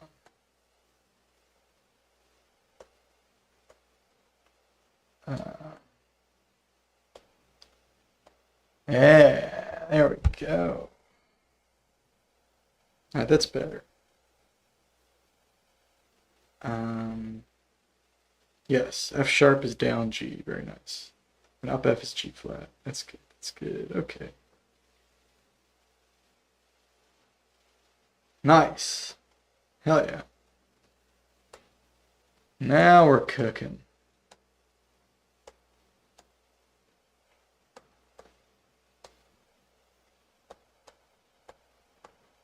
So, is my stream updating?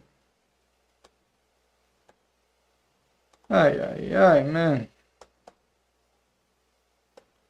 You need 3 monitors now. It's fucked up.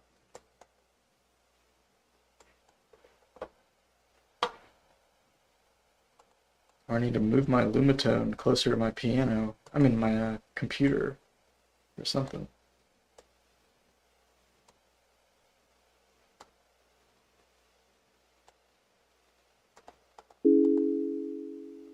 Oh, that's right. I got some. Okay, you are. Okay. Alright. Nice, nice, nice. So we're over here. We're at down E. Sense minor. Shit, yeah.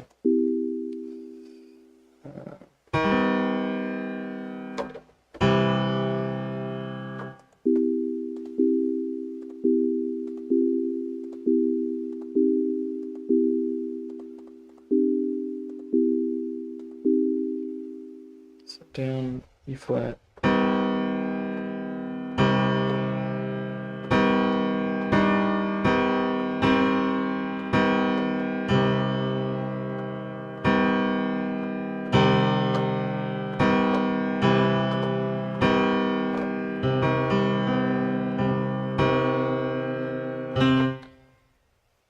Alright, nothing too crazy there. Then down E.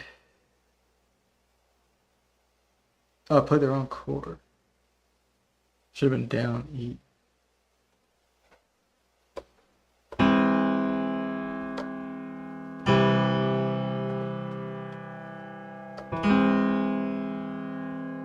Wait, sense minor has a minor third.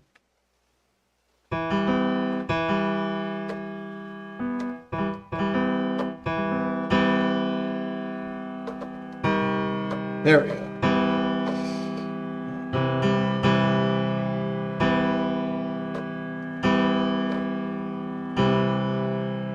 Okay, that's cool.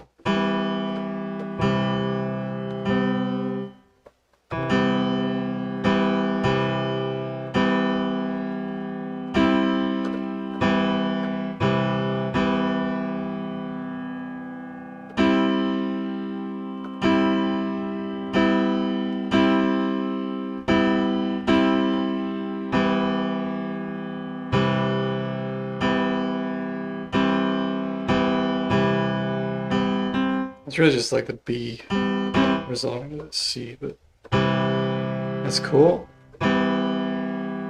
Maybe you go to a different chord.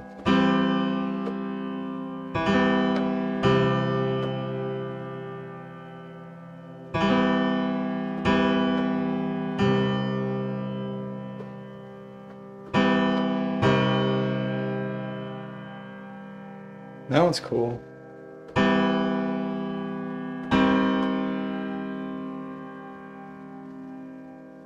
That's maybe a little stronger because it's a little more contrast.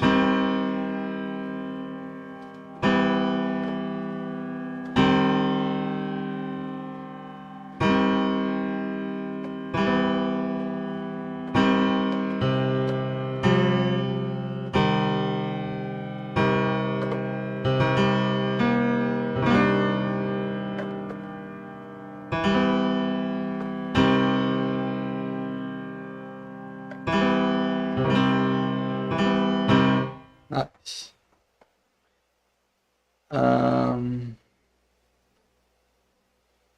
They'll like it in general too.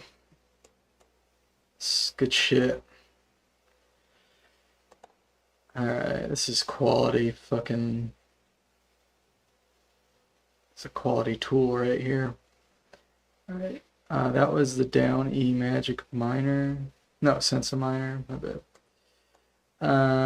That's what it's playing, not magic minor. And then, so E, Orwell minor, so sub minor, with a down 5. So this, they say, is dominant.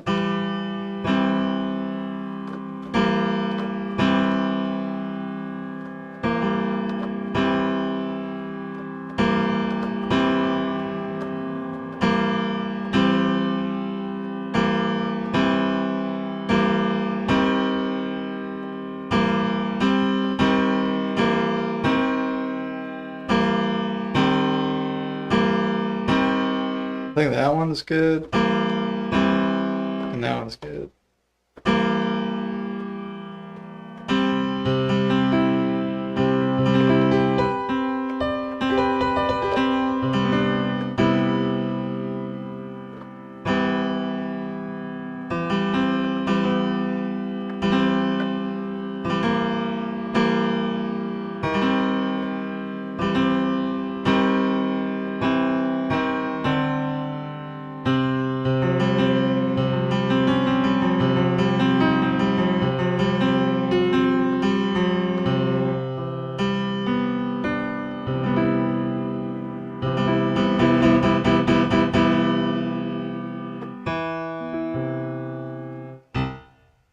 What was that chord? Right there. So how else could you... That one's kind of neat. How could you voice this one?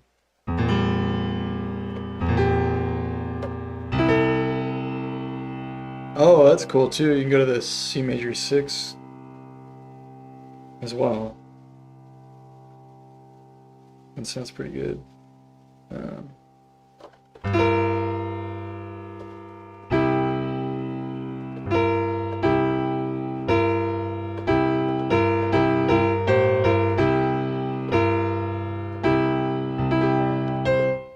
Okay. Now there's a bunch on F. There's the F, U tonal diminished, O tonal diminished, Orwell minor, F chemic. So all the F diminished chords pretty much, except for the sub diminished. And then the Orwell major as well. Oh, that's so strange. That's intriguing. So a bunch on F. A bunch of dominant chords on F, according to this. So I think the most obvious ones would be the diminished. So let's do those first. So the utonal diminished. It's going to be sub minor, then minor third.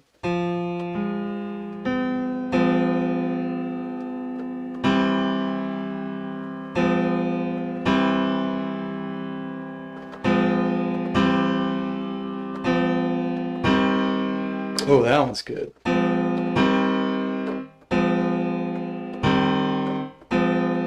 So that one goes really nicely to that minor chord, which makes sense. It's basically just this. I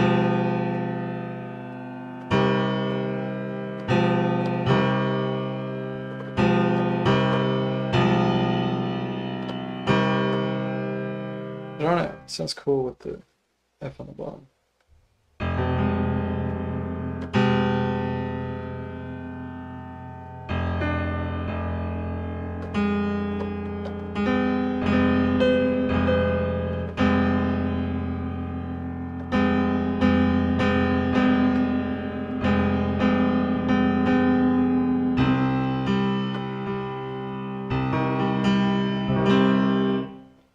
And then, so the O tonal diminished will just be this. Almost the same chord, but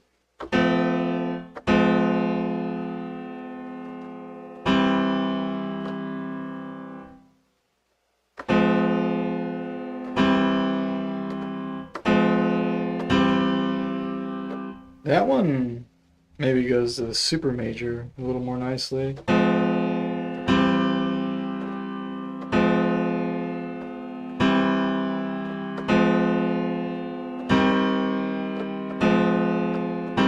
that works too. The only one that's not too convincing is the sub minor. Going to the sub minor.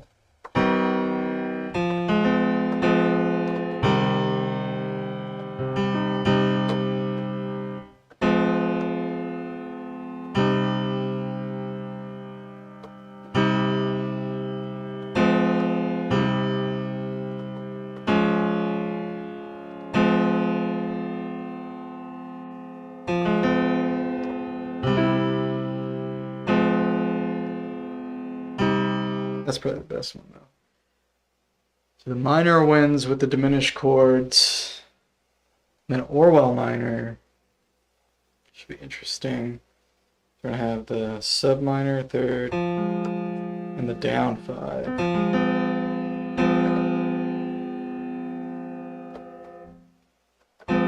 It's almost the same as this one.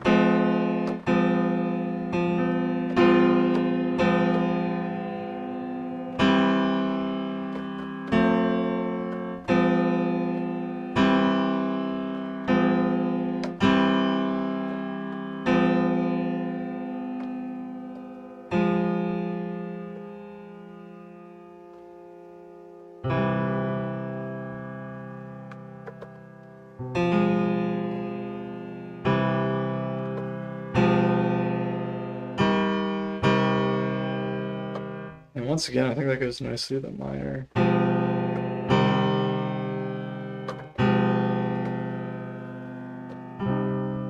I think that one goes nicely with the sub minor too, though. Which makes sense because this is like super pyth. Both these chords are super pyth.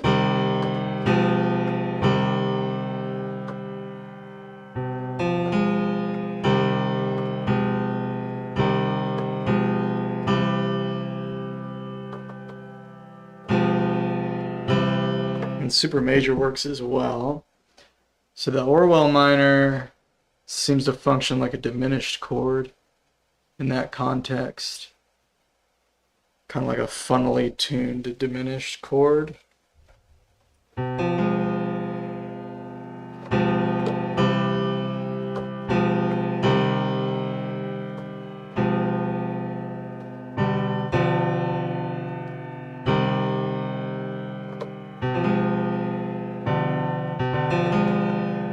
Or a part of a diminished seventh chord.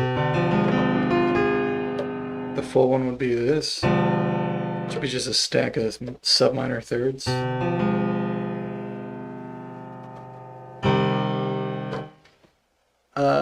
So that'd be like a super Pythagorean diminished.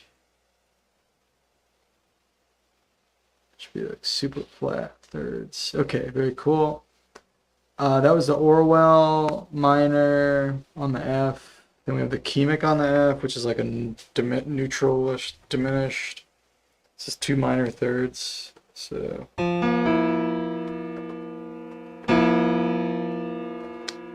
which is not that.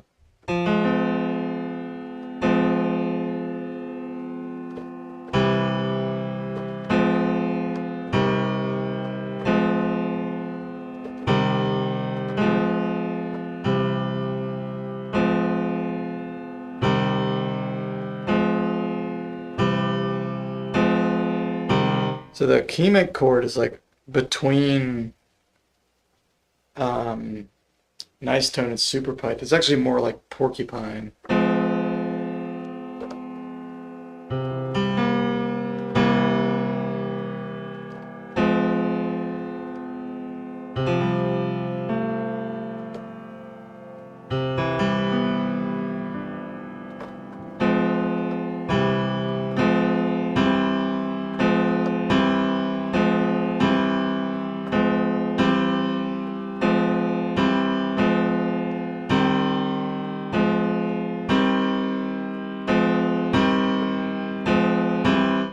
Seems to go the best to the major.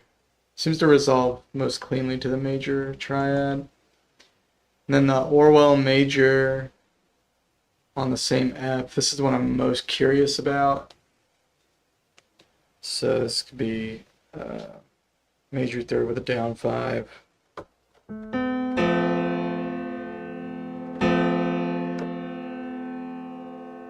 That's crazy to think this is functioning like a diminished chord.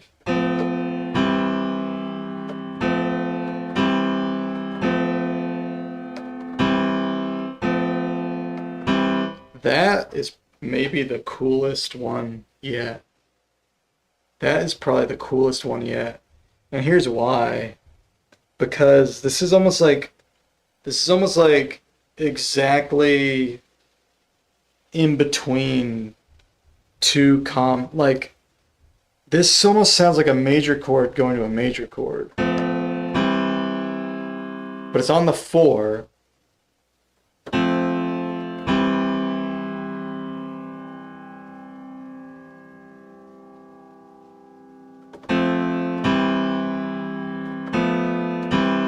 I guess it's really similar to this.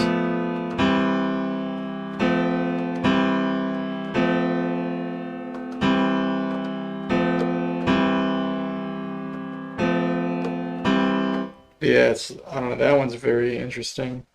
It's kind of like part of a full 7th chord.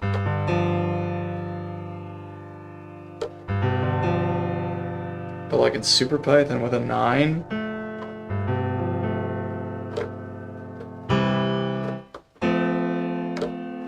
I guess, I don't know. Like this is such a strange chord.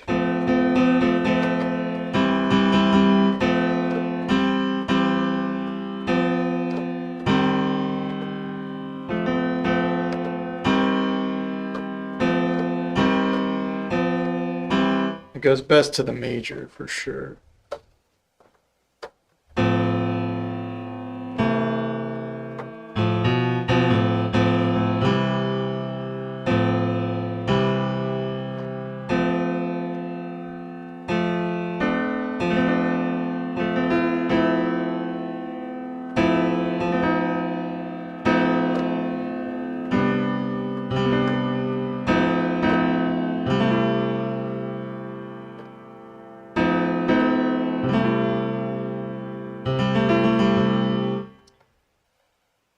Um, no, yeah, I'm having fun with this. I'll probably be messing with this more next stream because there's a lot to explore here. I haven't even looked at like the predominant stuff. So, but yeah, if I have any ideas before I talk to you again, I'll definitely let you know. Or like, yeah, I'll let you know if I have any ideas. But yeah, again, this is a really cool tool. Thank you for making this. Definitely gonna keep messing with this. Surprised it hasn't been done before, right? Like, the information was out there, but nobody's bothered to test it. People talk about functional harmony all the time. The 31 Ito website is the first time I've ever seen anyone try to do it. Yeah, I'm definitely gonna look at the website too. I mean, this is a proof of concept right here, so it definitely helps to resolve whatever trepidation I may have had about it before. Is that the word? Trepidation? Trepidation? Any doubts? I don't think that's the right word, but it definitely helps resolve my doubts about that. So yeah. Anyway, thanks again, dude. Have a good rest of your night, and try to make this for all Eaters Black 53. Yeah, that'd be awesome. Holy shit.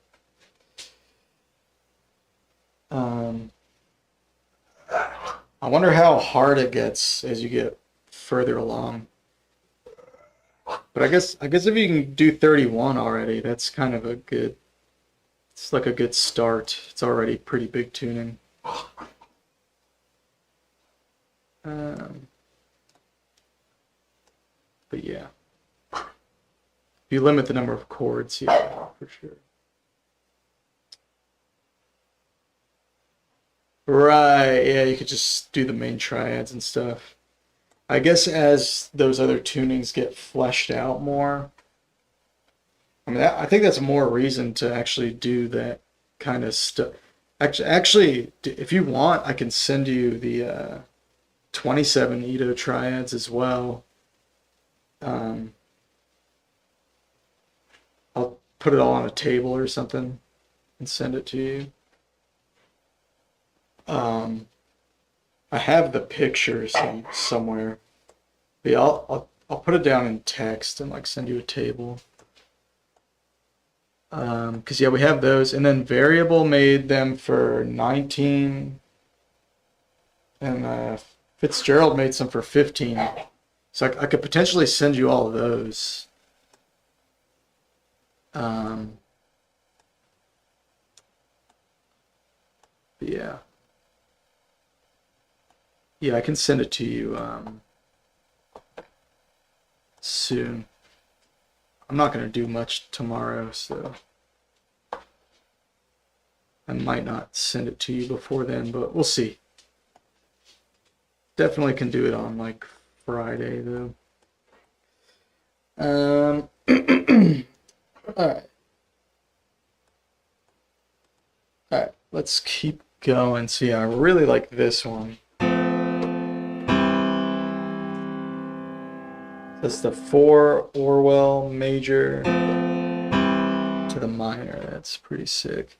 I wonder even, like, what happens if you...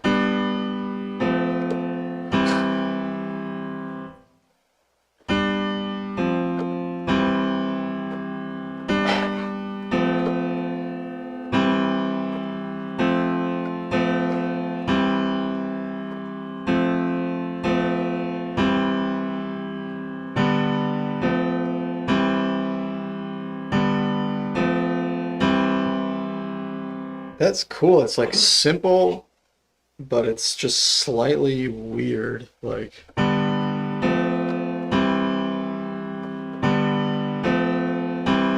Because this is almost a 4 chord. It's just like one note off.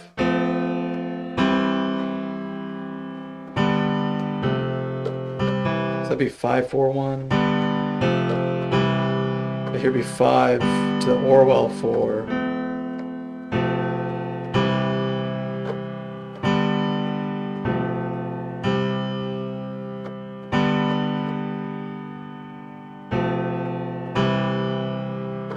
I guess it'd be similar to going to like, but that's not the same at all.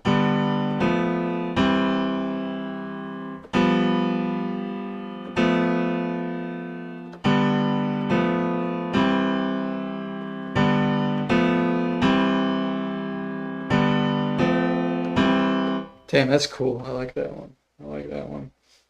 That is definitely my favorite find so far. I think that and going from this to a super major, the up E flat, Sensa minor to the, or magic minor, I'm sorry, to the super major.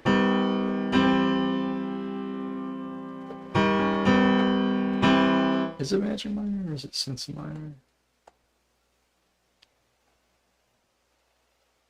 Magic minor.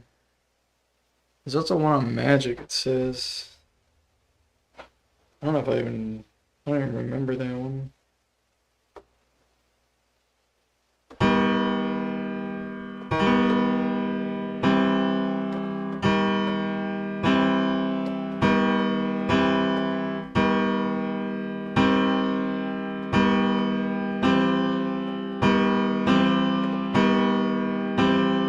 That's another one I think goes better to super major.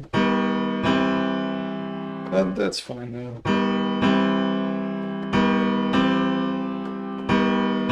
Actually, maybe it's better to go to major.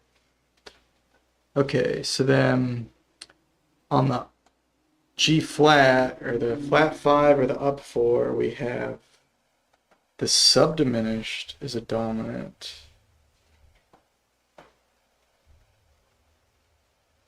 So the subdiminished, 2 subminor thirds. Interesting.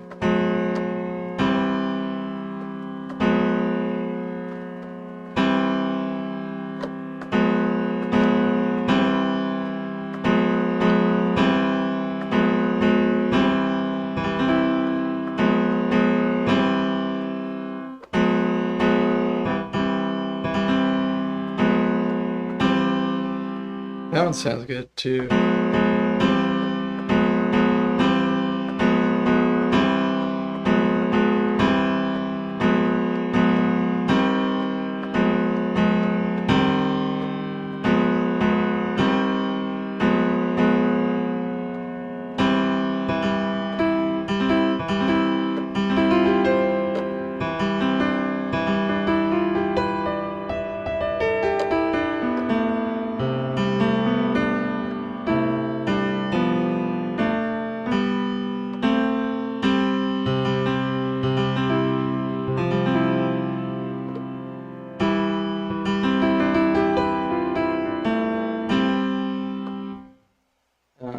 Okay, and then I think these are just in order of brightness, right? All the chords. Yes, looks that way. Okay, so this one would be the tonal diminished on the same up F. I see there's the up F and the up A flat, the same chords all have the same function. Interesting. It's probably something about how they complete like a fully diminished 7th chord or something. I don't know. So the up F tonal diminished would be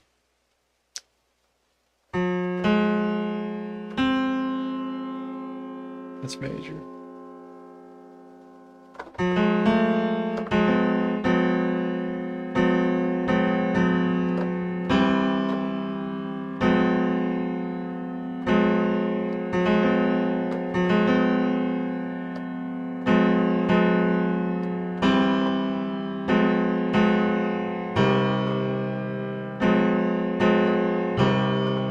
think that one goes better to that.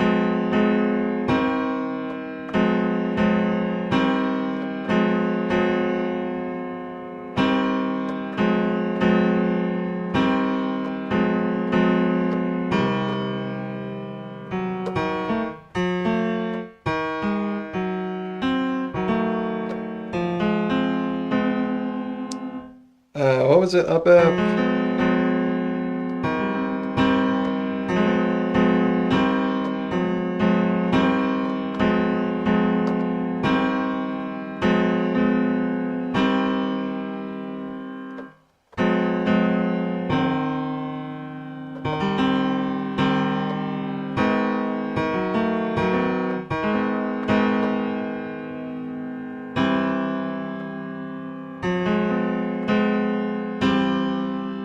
That goes to the super major pretty nicely too.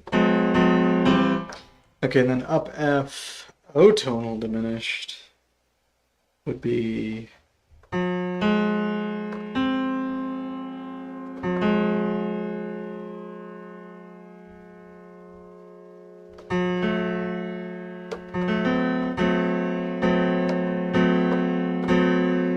that's a nice sounding chord.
It seems to get a minor a little better.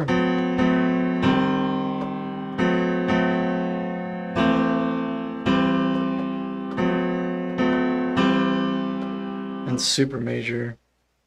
That's interesting.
Okay, so that was all the up F dominant chords. There's none on down F sharp, up G flat, or the tritone. That's interesting.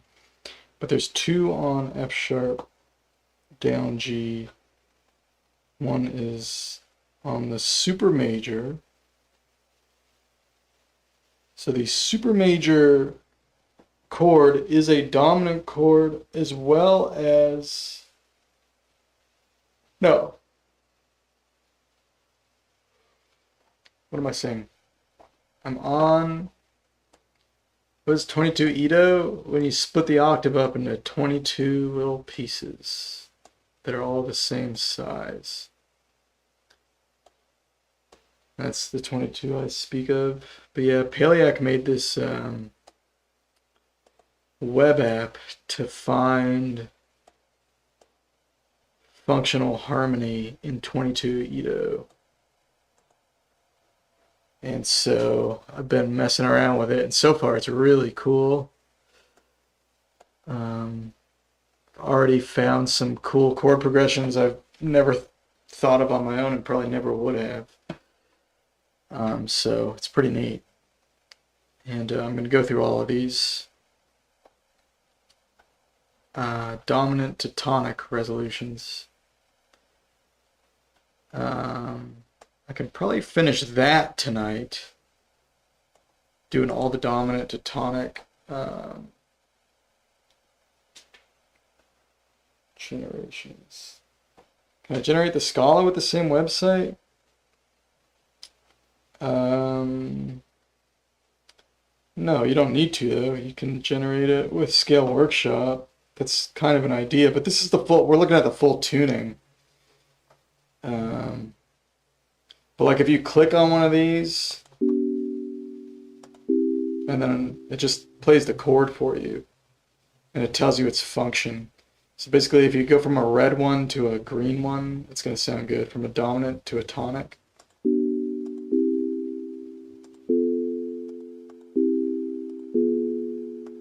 It's like guaranteed to sound cool.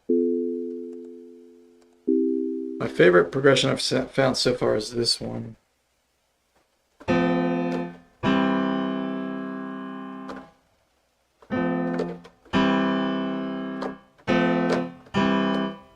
I bet you could play this on top of a G.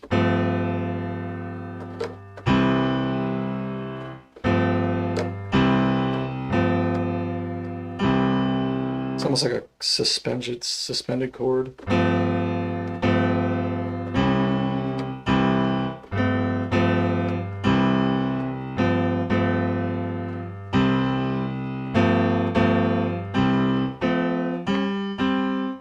Sounds awesome. Nice, yeah.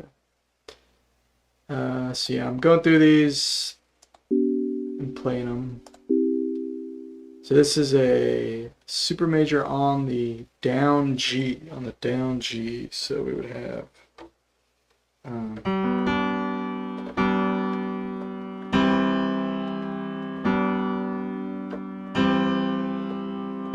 so that this is an option.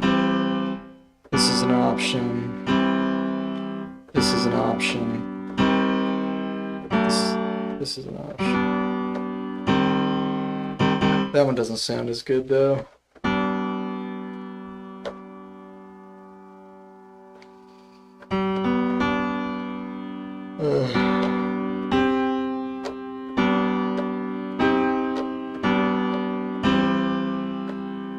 Sounds pretty good. That's probably better.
Okay, let's keep on trucking. So The next chord would be the sensa major on the up or the down G. So down G on the sensa major. This can be super major and minor.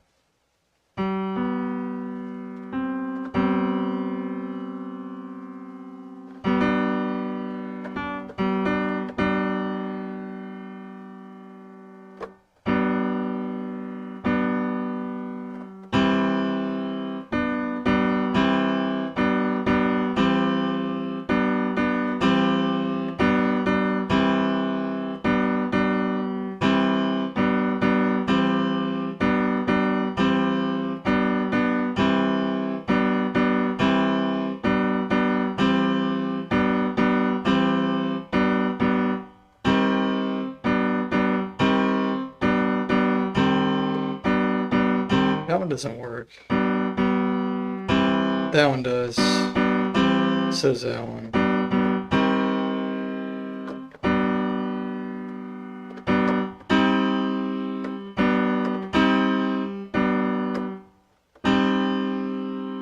I guess if you go that way, it's better.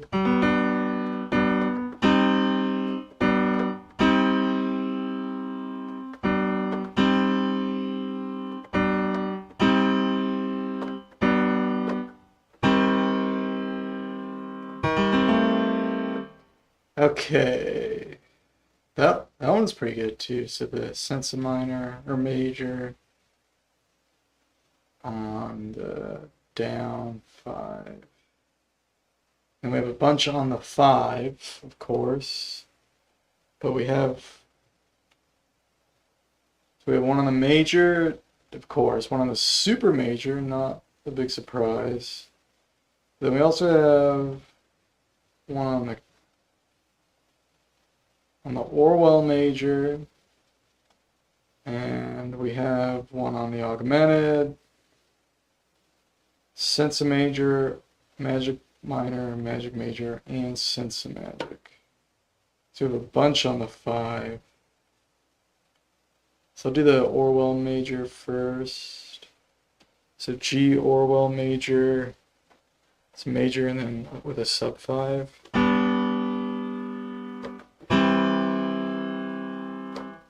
No big surprise there.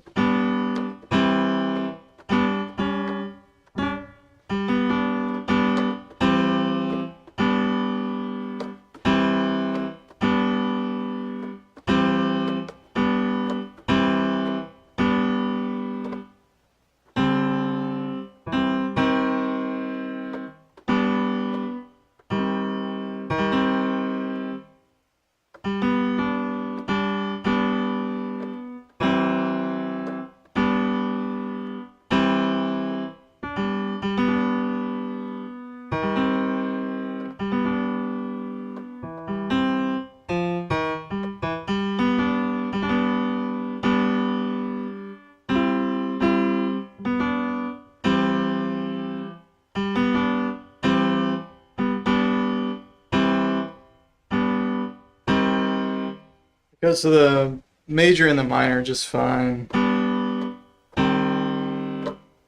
Not as good going to the sub minor and super major. So then of course major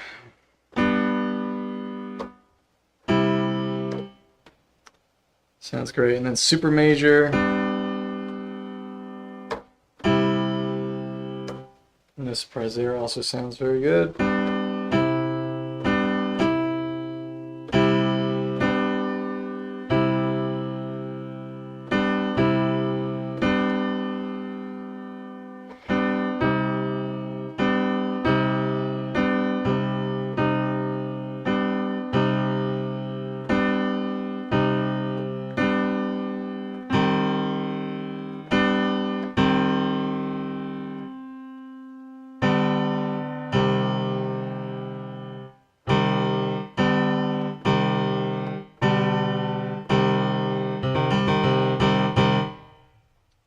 Yeah, Sub minor is not, it doesn't seem as good as a tonic chord. So then all of them starting from the magic. So magic, sensa, major, magic minor, magic major, sensa, magic. So all of those on the G. Let's do magic first.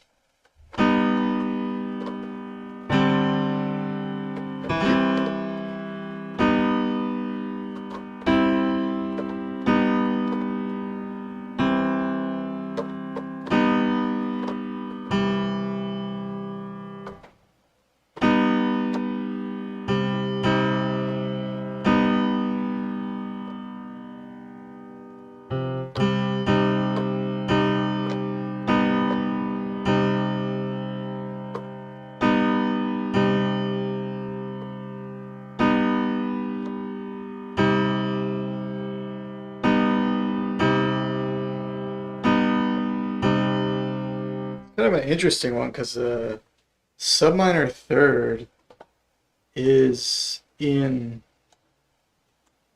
the magic triad. Hey Romeos, dude, this shit is so cool. Do you know what's going on here with this webpage and all that?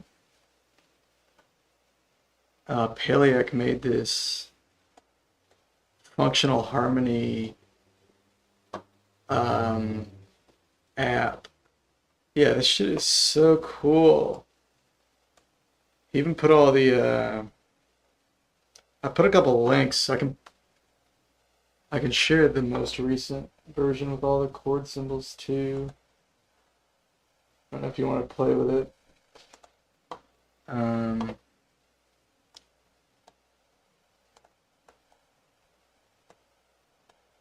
Scott.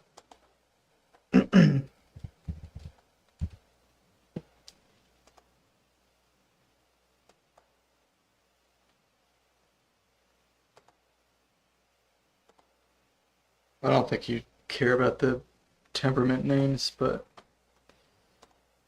the note names are correct on the new version as well.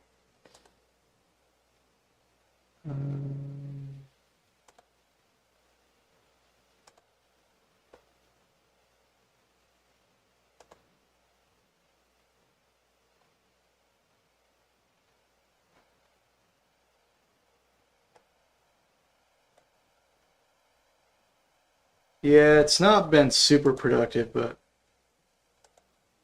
we had a good day today with this. And Chase sent that cool song. I guess it's part of his album. Oops. Popular. Here's the most. Yeah, I was not expecting this from Paleac, but yeah. This is a very pleasant surprise.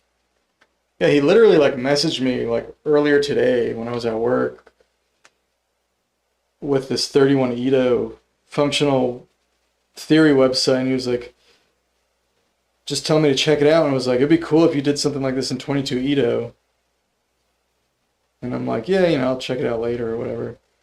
And like I looked at it for a tiny bit, but like I was working, and then when I got home, I like took a nap and all that. I really hadn't even had time to read it. When I woke up from my nap, Paleac just sent me this website. Like he came up with the idea, like, and then came up with this applet like within just a few hours. It's pretty crazy.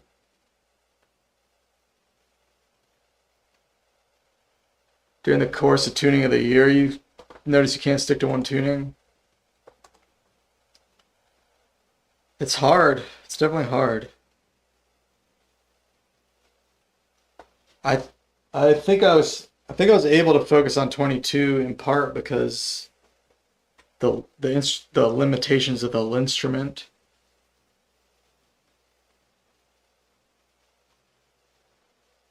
But I did get kind of sucked in as well.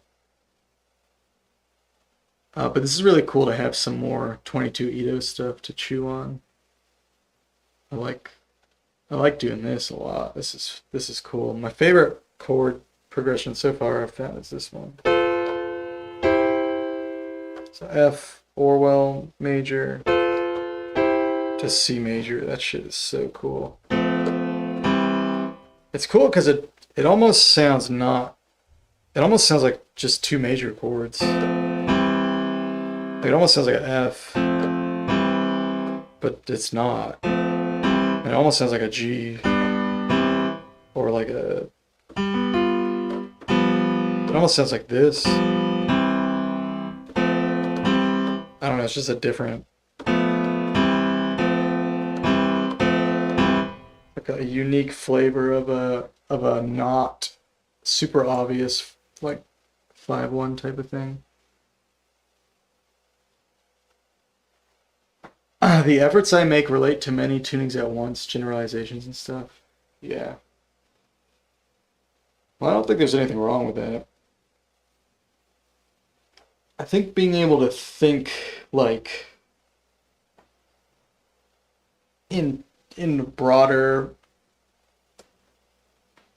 terms than singular tunings is like a really cool like I think like kite is like that. And if you think of like everything that kite has contributed just like to microtonal theory, and I think part of the reason his ideas are so strong is because he's always thinking about everything. But I also kind of feel like that's sort of where tuning theory has been for so long.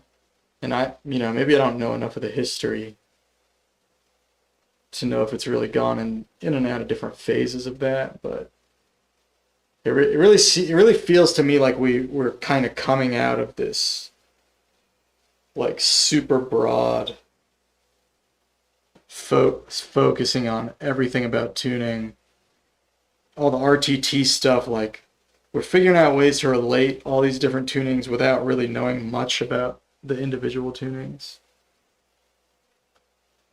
Some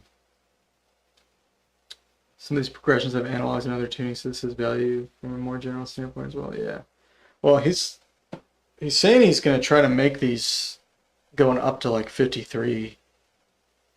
So I think part of the reason he started with 22 is because he just knows there's a lot of chords.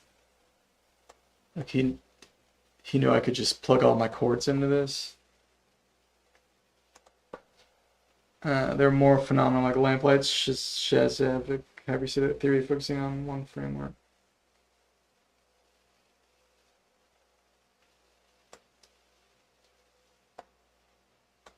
I don't know anything about lamplights theory. Have you been learning about that lately?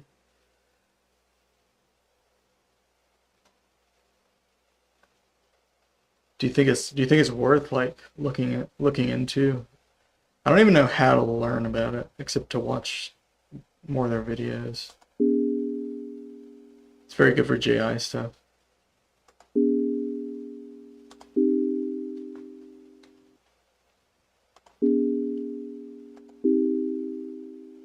Alright, so now we're on. Oh wait, I don't think I finished these. So we're on the G chord. So we had G, Orwell, Orwell major, then G major, super major, and then we're on magic. Oh, yeah, this one's cool.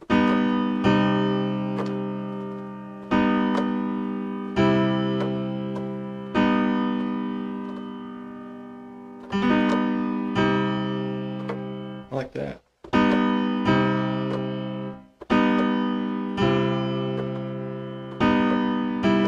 Alright, those are all pretty good. And then the Sensa major or magic minor. the sense of major, all those, both of those, sense of major. So super major plus this.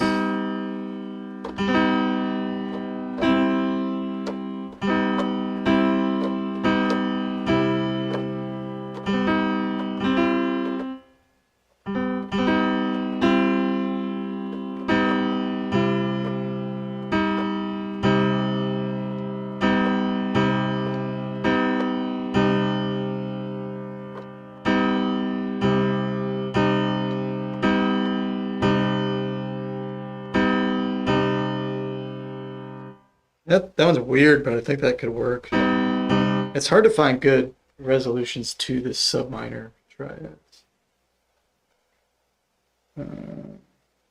Oh, that was magic major, not sense of major. Sense of major is super major then minor. Right, super major then minor.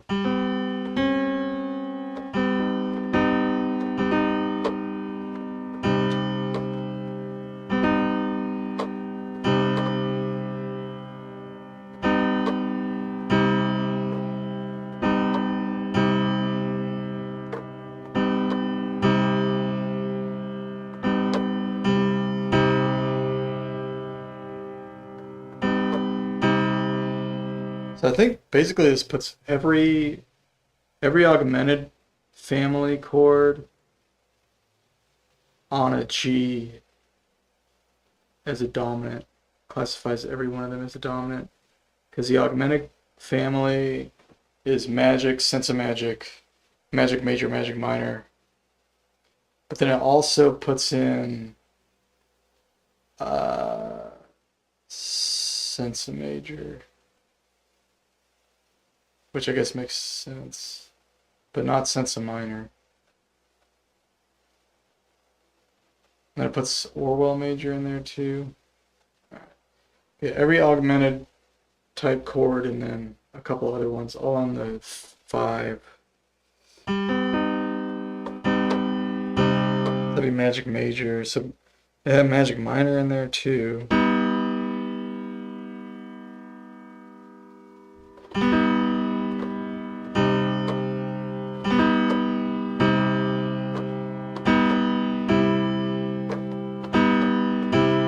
I like that. That's fine too.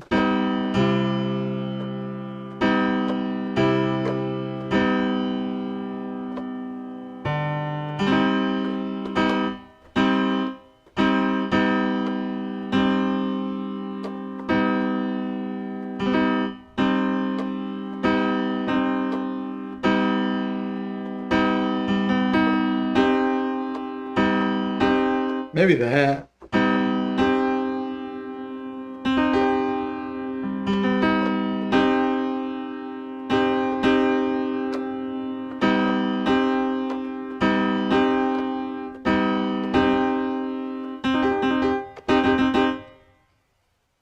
All right. So then,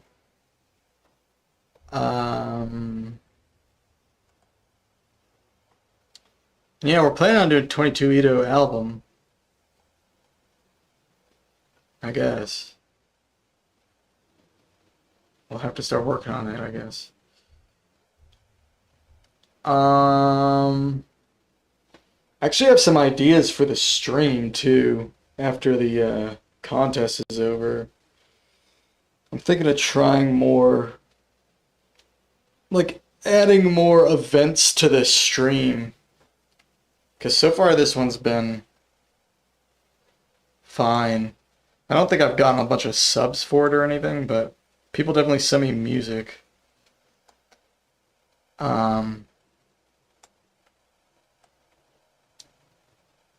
I'm actually thinking about doing some interviews on the stream. I think that could be fun. And it'd be cool too because it wouldn't be... Like, I've been thinking about, like, if I were to do that, I would want to keep it just a regular stream for the most part. Like, I would interview the person, but the chat would still be there. So you guys would be able to chime in and stuff. And another thing I was thinking of is like a while, I don't know if you were around when we did any of those jams on Ninjam with like that rapper guy. That was like a while back, but like me and Variable jammed with this rapper guy one time. But I was thinking about trying to make like a Ninjam thing, like a regular thing. So I was thinking about like maybe I could start doing like an interview every week or so, or every month or something. I don't know who would even be interested. I'm sure there's a lot of people out there who would like to be interviewed. And I don't think I would be too picky.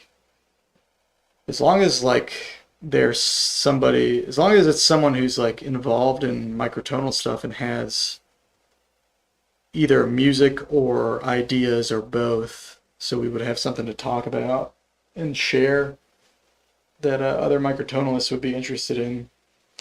I think as long as they have that, they're probably good enough. So I don't think I would be particularly picky. And there's a couple people I would really like to interview, so I might even just ask. But yeah, I think that I'll definitely try it out. I don't know if it's gonna work out or not, but I really like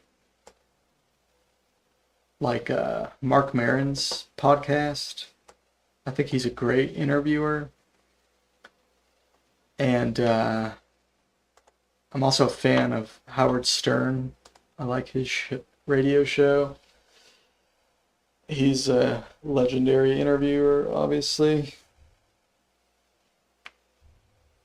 And so I have sometimes, and I'm a huge fan of Now and Zen as well. I've listened to literally every episode except for the newest episode, which I've listened to most of. But the only reason I haven't listened to it is because I've wanted to watch along with the video. But it's definitely something I want to try. And I don't know, I just started thinking about it a lot today. And I was like, you know what? That would definitely be worth exploring. But yeah, those are two ideas I think I want to start implementing. And of course we can do more contests and stuff too. I just don't know what the next contest would be. Yeah, I think it'd be cool to have like at least one like pretty regular event that is a little more community centered and not as much about me just figuring out my own shit. And I think that could get more people interested in the stream. And then of course I hope they'll come back just to watch me yell at an ear trainer and complain about how my life sucks while I practice 251s. But I think it'd be good. I think it'd be a good thing just for the scene. Put a little, I don't know. Like it's awesome that we have Now and Zen, but I think I could do something a little less formal. It probably wouldn't be as good, but it'd be something I could probably get more. I could be less picky and do it probably with more regularity. And we could even see how that evolves. But yeah, if we get a jam going, that would be sick. I don't know, practically speaking, how, like, if we can really even get that going. But I'll definitely try to do the Nin Jam thing again. Maybe I'm thinking I just say, hey, we're gonna do a jam every Wednesday or whatever. And if people show up on that Wednesday, we'll just do it. And if not, I'll just do my normal thing. Yo, what's up? Now it's MC. Yeah. You know I'm not academic, so it'd be it'd still just be me farting around. If I can convince somebody to bullshit with me for a few minutes. You missed the jams? Well, that's a good reason to bring them back. We should do that. We only did a couple. But yeah, maybe we'll do like a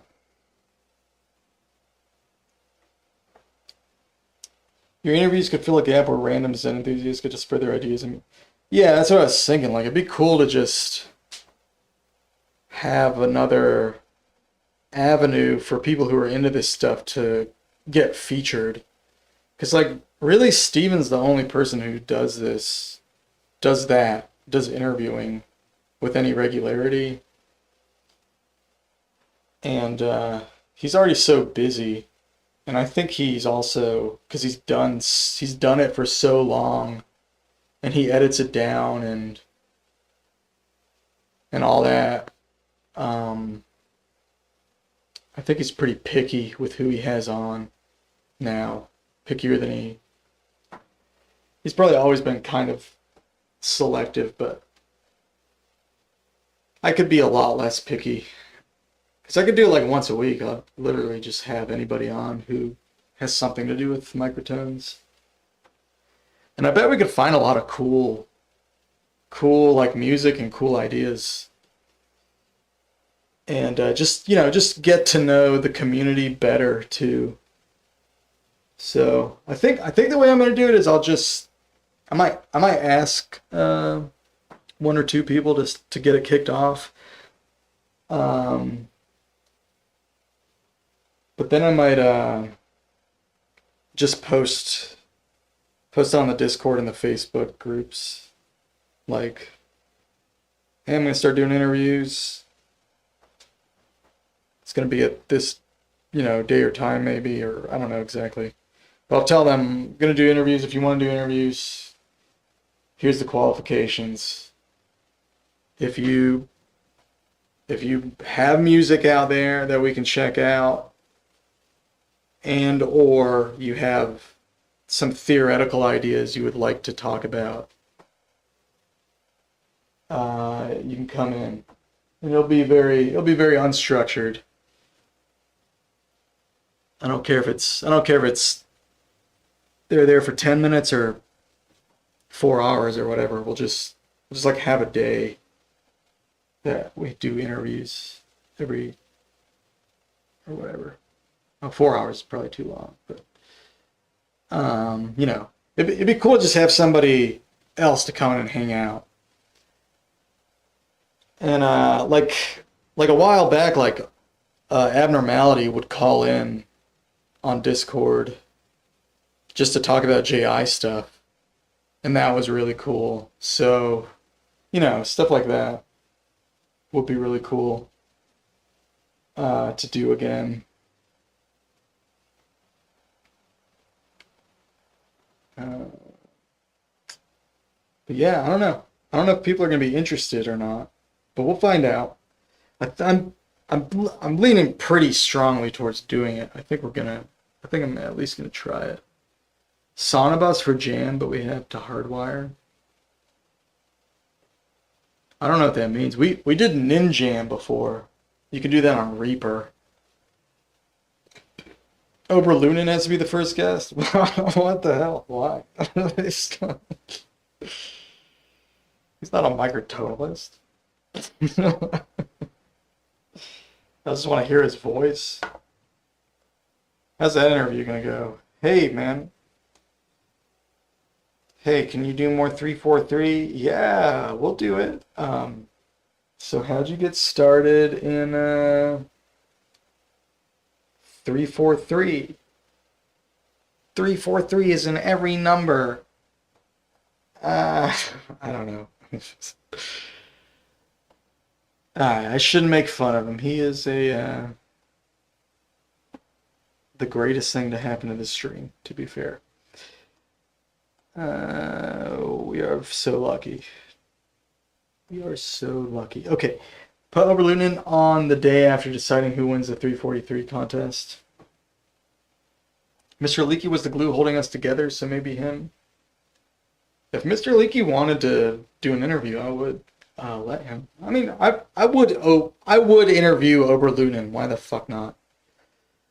That would be kind of a funny one. But I was thinking more like composers and theorists and stuff. But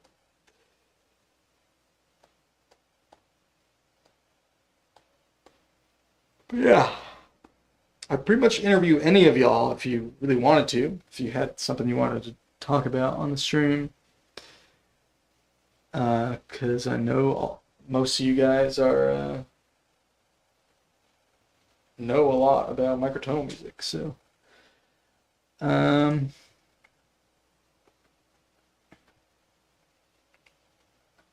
Ninjam, yeah.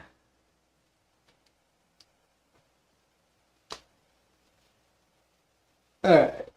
I don't know if you saw this variable, but this shit is awesome. This chord finder thing. Did you see that? Paleac posted it in the Tune of the Year group. New tonality Zen timbre guy.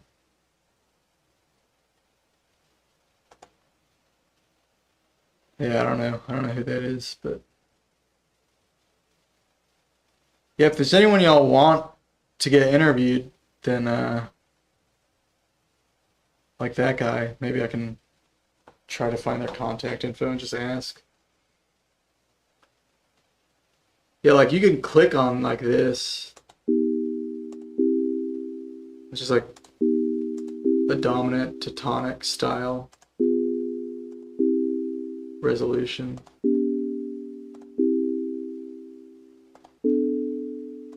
There's just like a bunch of them. Super cool. I was doing all these on G. I've actually been going through like all of them and comparing all the resolutions to the different basic triads. So like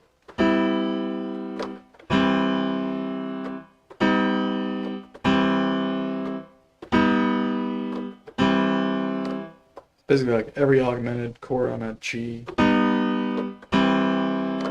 works. And then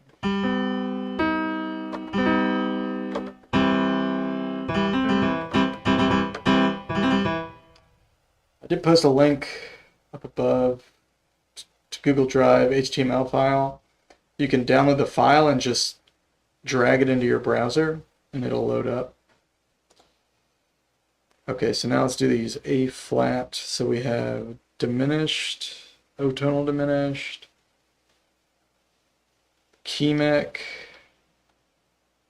and he even put the temperament names against his better judgment because I bugged him to do it, which I do seriously appreciate because I see the temperament name and I know what it is, and I see the logical name and I'm like, what the fuck am I looking at? But I know like well major is like major. Oh, that's major third with a down 5. I know it says down 5 right there, but I'm literally just faster looking at the other one.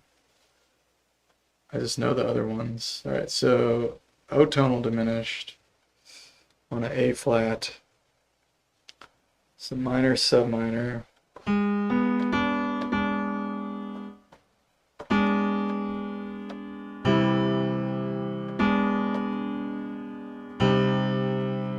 And I did get Stephen Weigel's song.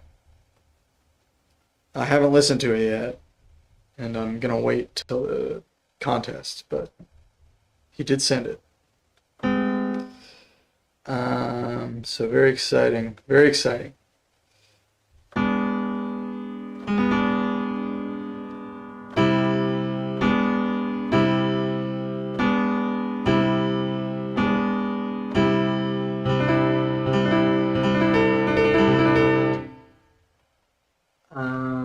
okay. That one's not my favorite, but makes sense.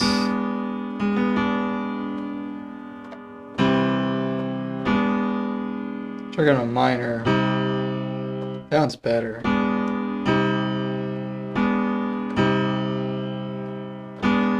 Try going a sub minor. I like that one too. It's hard to find ones that go to sub minor nicely, and that one does.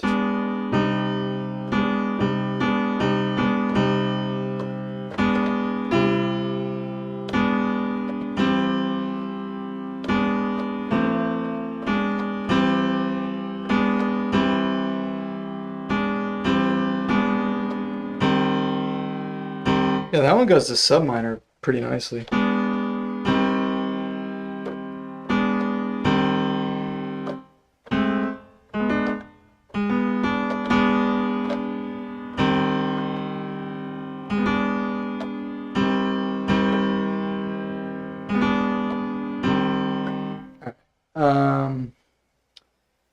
And then Orwell major on A flat. So major with a down 5.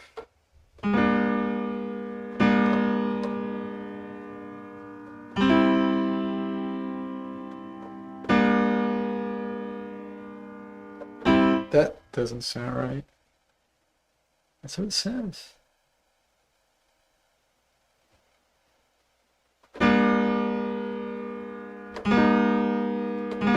That's the major, that's the 5th. Oh, I'm playing the wrong 3rd. There we go. Okay, that makes more sense. Okay.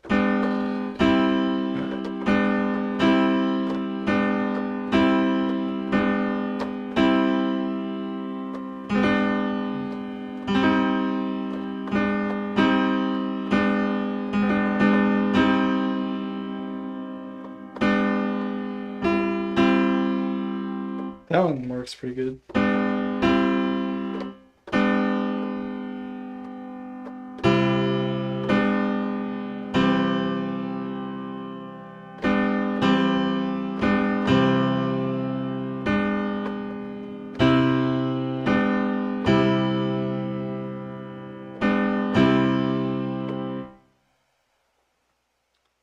What about O tonal diminished to C minor neutral 7 or C sub minor 7? That O tonal diminished. C minor neutral 7.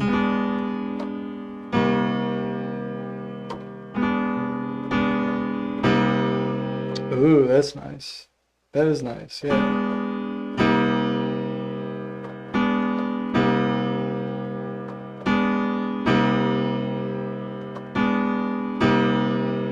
Or to C sub minor 7.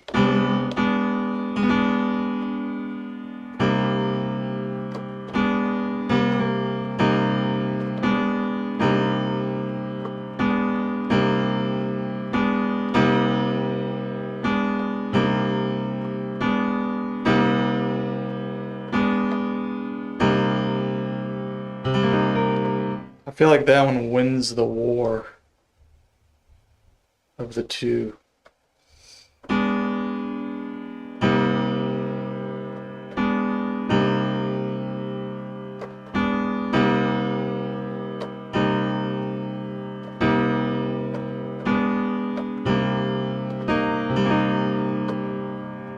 Yeah, this chord seems to go to the sub minor. Most of these do not.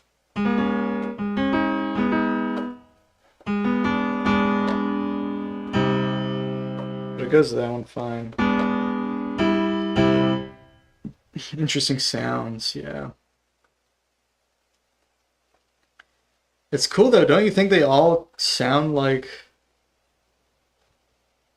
they resolve to the chords? At least to one of the tonic chords.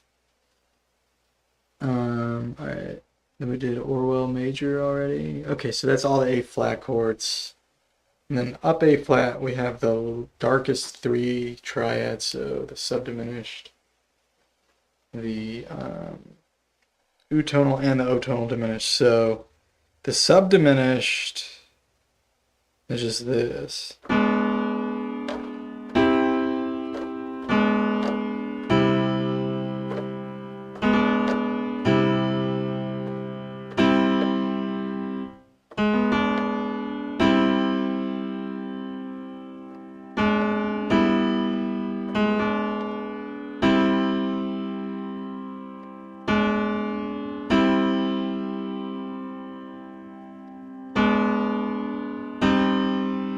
That's better.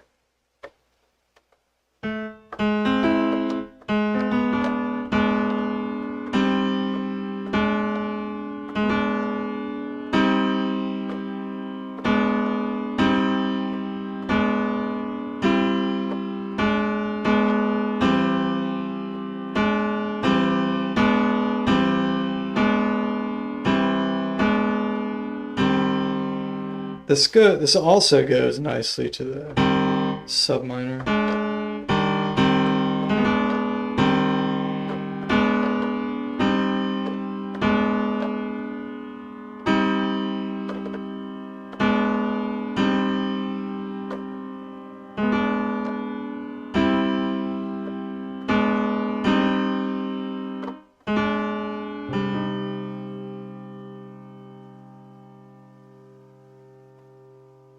Sub to minor sounds very Orwellian. Yeah, I call that the Orwell triad. I think subdiminished is a nice general purpose term for that. Like the double sub minor. But yeah, in 22 it'd be an Orwell triad. So that's on the up A flat. And then there's also otonal diminished on, like utonal and otonal diminished. So utonal on the up A flat would be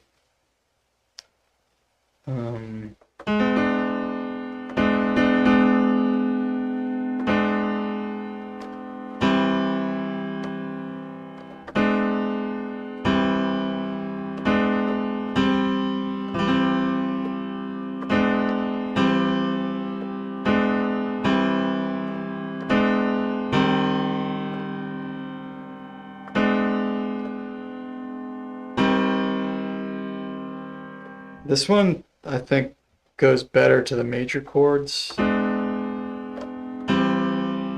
think it works fine going to super major. Maybe a little better to major, at least in this very dry context. And it works going to minor, but I'd say sub minor, that's the worst.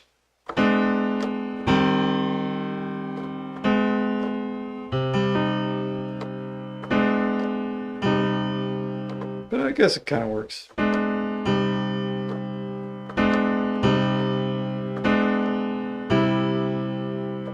That seems like the cleanest though.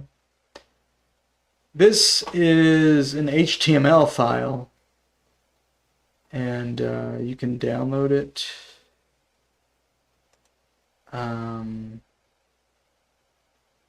If you scroll up in the chat, that last link I posted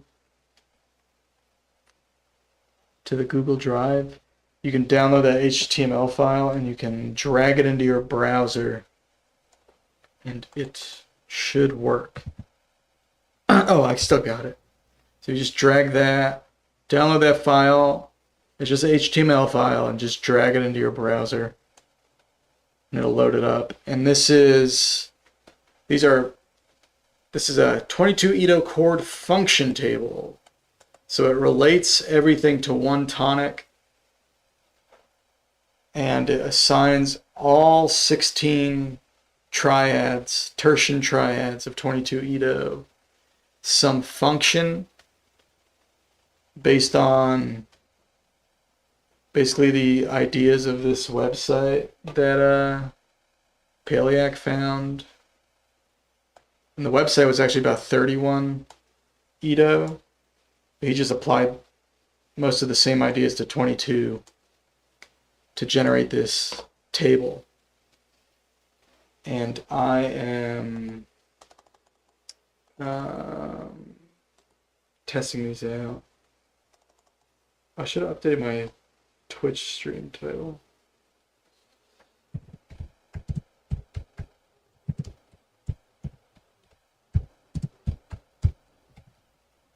Whatever. But yeah, it's super cool. I'm finding a lot of interesting dominant to tonic progressions. There's a lot more you can do with this. You can also like take certain notes off so you can simplify the table to a smaller scale. Blah blah blah. It's customizable. I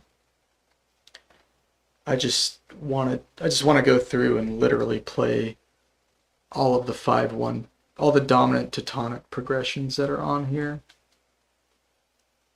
which there are 51 dominant chords and 4 tonic chords. So there's only 204 of these progressions.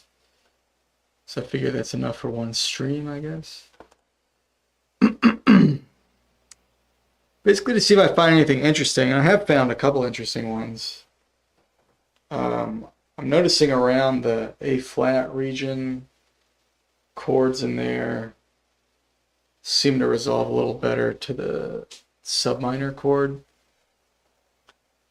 I can't remember what specifically. And then I found this chord progression. It's like an Orwell major 4 chord to a 1. Sounds really cool.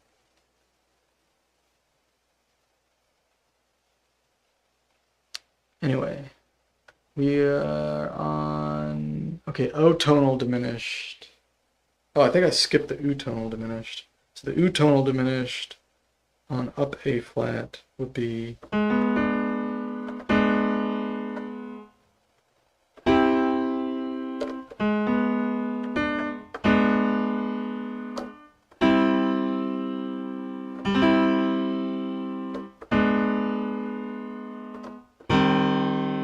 that was not as good. That was good. That's great. That's fine. Actually, it's pretty good.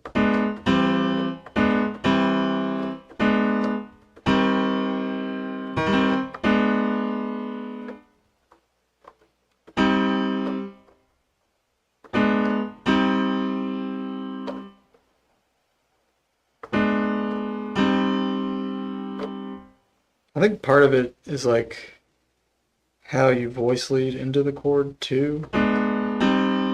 That's a lot better than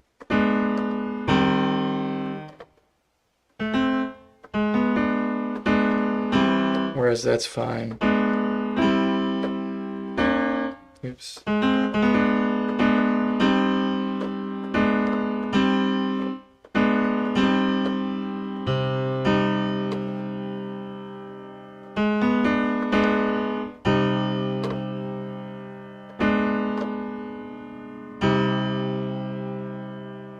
Neat. Perfect.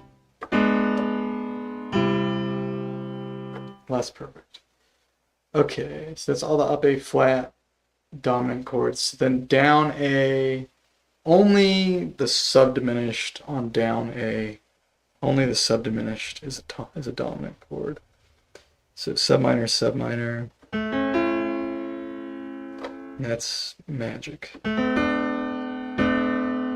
Down A, B, and D.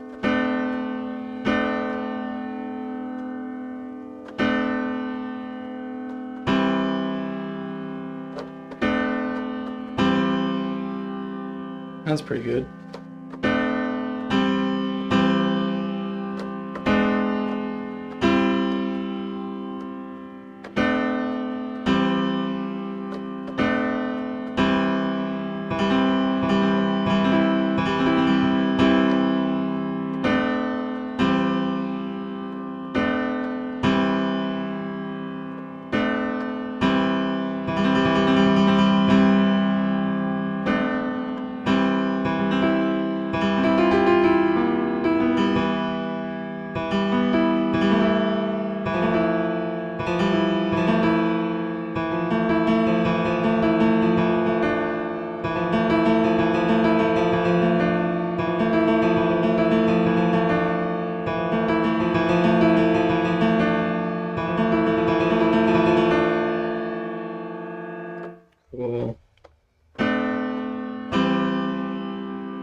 That piece I always play in 27 and 22.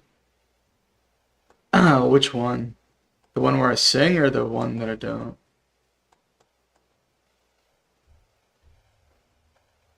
This.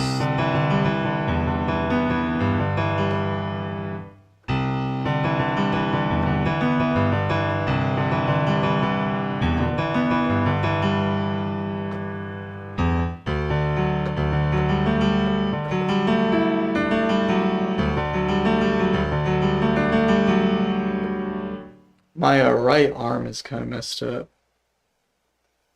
That's why I haven't been using it.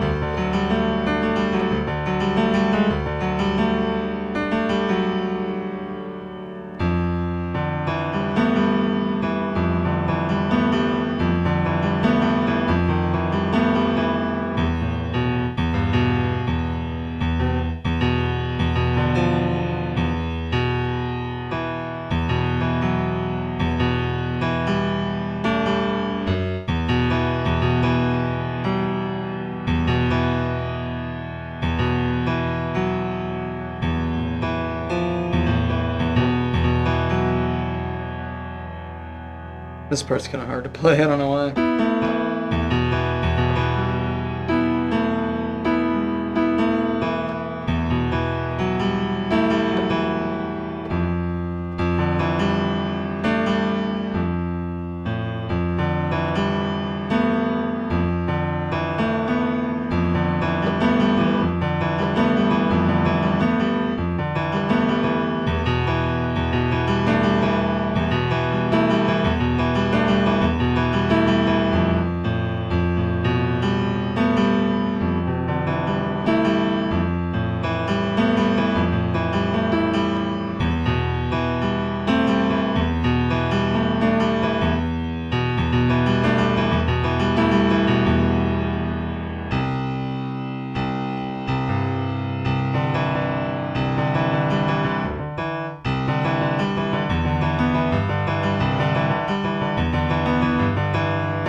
Yeah, I don't know how that compares to 27. I think 27 sounds a little more.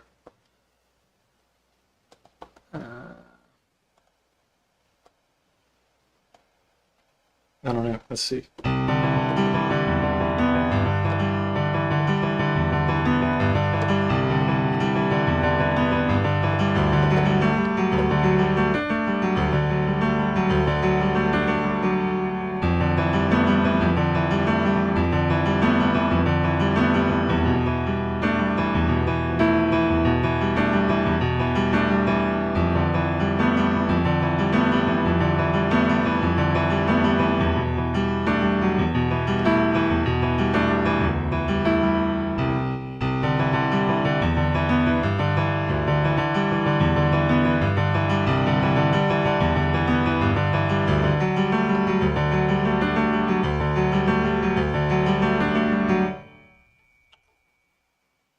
27 sounds a little more bright and energetic. 22 one's a little more chill.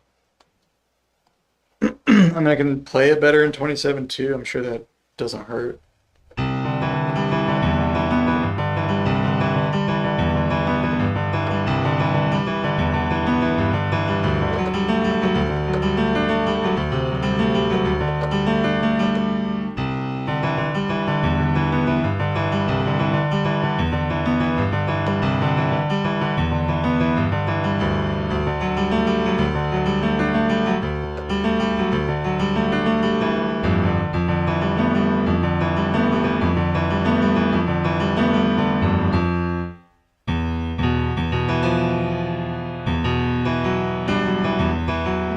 part is hard because the note is in a weird spot.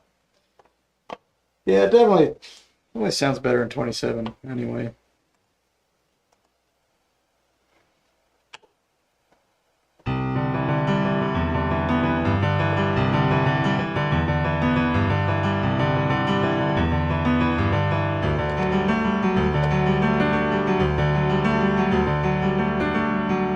Some thirds, man. The major third is like.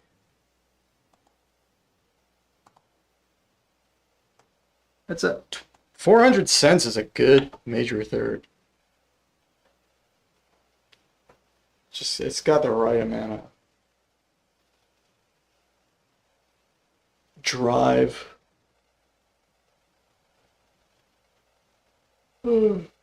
It's a driving third. I'd be interested to hear that in 34. I don't know how to play this in 34 though.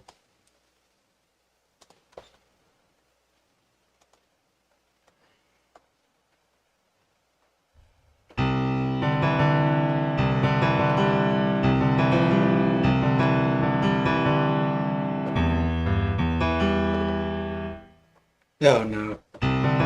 This layout does not translate.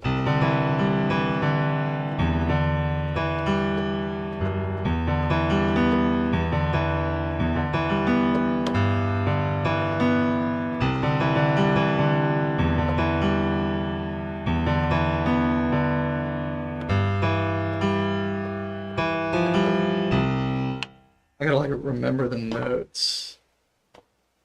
What are the notes? I usually just play it.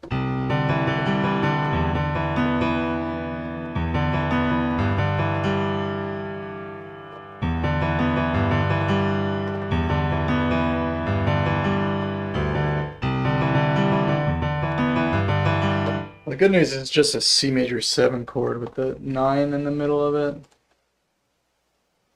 So that shouldn't be too hard. Alright.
I think it sounds cool, it's just too hard to play. Yeah, it does sound pretty neat though in 34.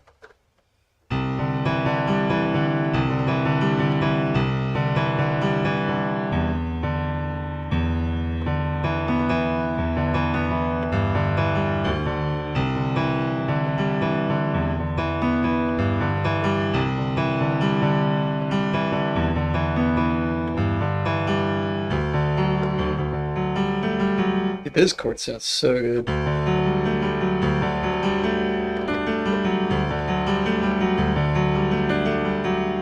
It's insane.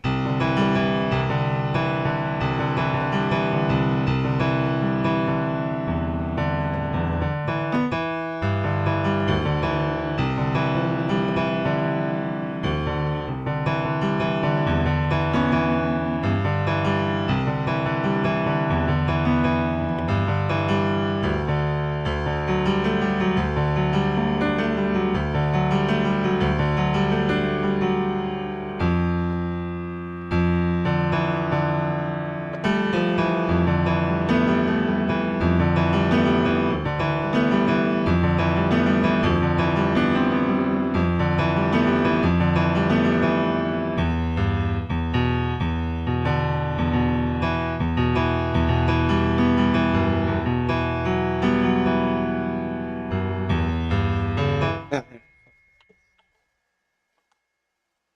34 sounds too perfect in this case. I like the way the D chord sounded on that, but it's just too hard to play. And it's not like it sounds so much better. I just have to learn it in 34. It might be an interesting challenge down the line.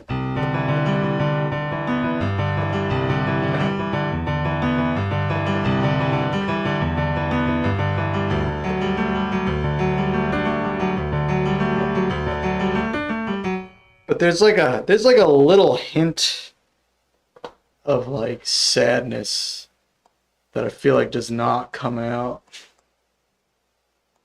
in the 34 version as much. Even though the Lydian chord sounds super sick, it's like not as, it's not pained at all. So you kind of lose something about the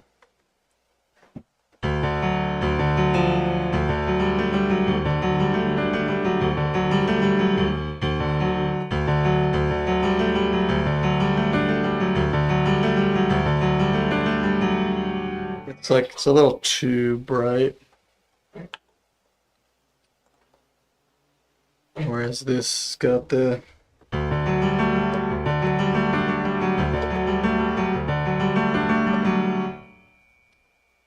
right amount of emo in it. We jam in methodically, mathematically, achieving various frequencies to please the cerebellums of man. Thank you, thank you. They sound really similar. 27 is brighter. Alright, enough of these. Enough with the music, guys. We're here to do these chords. Davey, I thought you'd left forever. So glad you're back. I'm ready to bore you away again. Your reward for returning to my stream is that I am gonna do the most boring fucking shit you've ever seen. Rapping over in Chinese would be a nice touch, in my opinion. I don't know how to rap in Chinese, Gabriel, but if you'd like to teach me, we can make that happen. Alright, so I've done all the dominants except for the ones on down B and B, of which there are many. There are so many. Because that's the leading tone. And I guess the other leading tone. So, let's get to it. Let's try to finish this tonight. So down B subdiminished, B2 subminor thirds.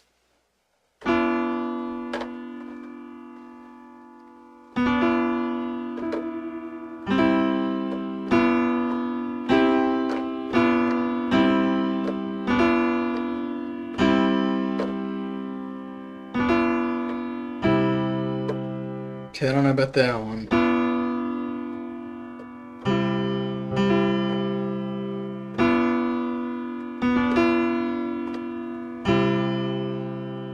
I really don't know about that one.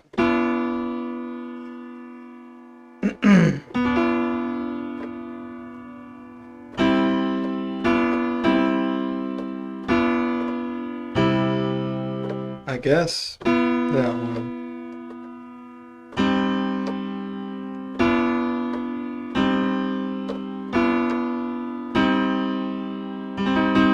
Maybe that one.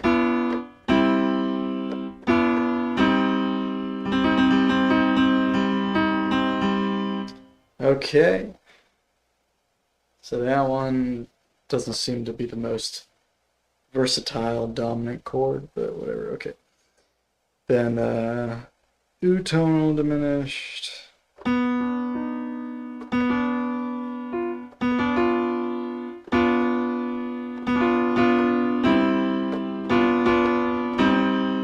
Goes good to the minor.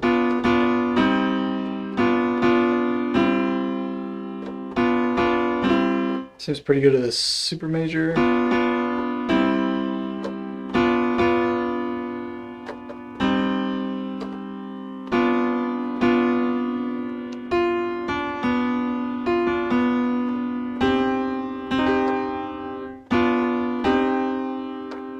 That kind of works.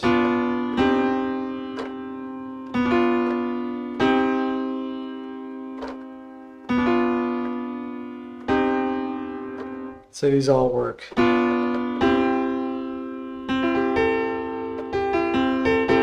Okay, then the O tonal diminish.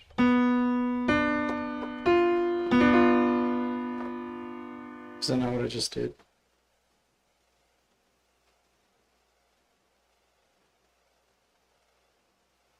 No, I did this one.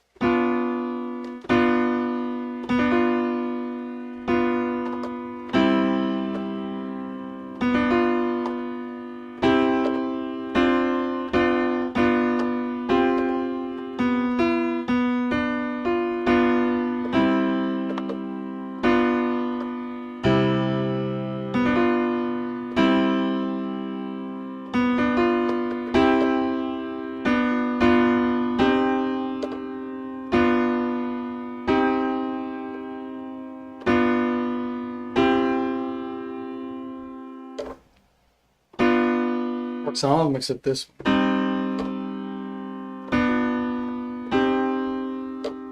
I guess it does work on that one.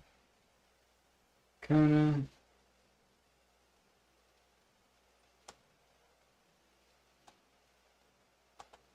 Oh, you found another error? Alright.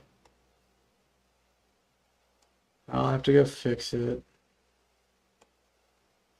Man, I'm so tired. Holy moly. What time is it?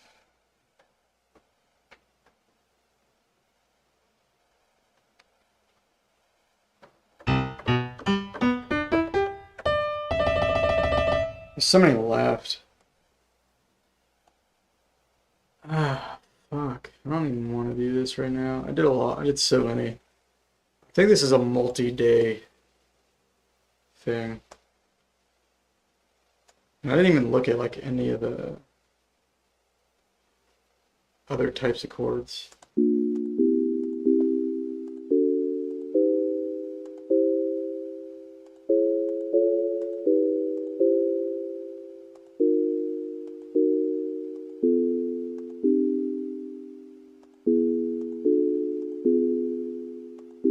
Obviously, I'm not going to play through every single type of chord progression that's on that chart, but going through all the dominant tonics is reasonable. And then trying some of the other ones. Definitely could click around and find some interesting stuff, or reduce the scale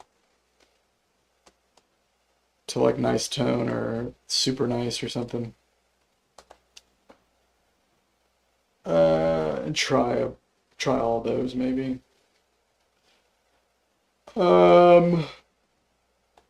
mean, not every possible chord progression, but like maybe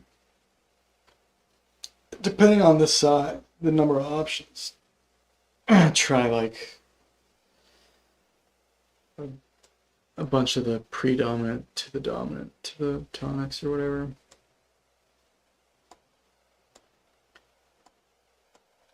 All right. Man, I just got so tired.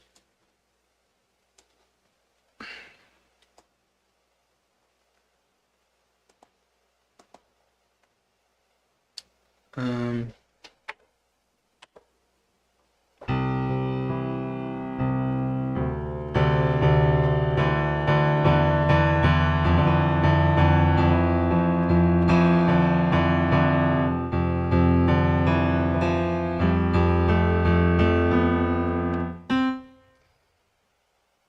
all right. I think I'm just gonna get going, but no stream tomorrow, and I will be back Friday, and then the day after Friday, that's Saturday, is the contest stream. So we do have a few submissions. I got a few kind of in the last couple days. I got some submissions on Facebook. I got one from Stephen Weigel. I don't think he would mind me telling you all that. And yeah, so we will have some songs to listen to, and hopefully Oberluna will show up. But if not, we'll still have a good time. We'll still listen to the songs. And I'm pretty sure Mr. Leaky will be there. So if Oberluna is not there to choose the winner, Mr. Leaky will be there, in which case it's probably a 99% chance Mr. Leaky will choose Paliak as the winner. But maybe if Oberluna doesn't show up, we can cast like a three-way vote or something like that. Maybe we can pick a couple people who are there to vote on it. But if Oberluna is there, he will choose the winner, as we initially decided.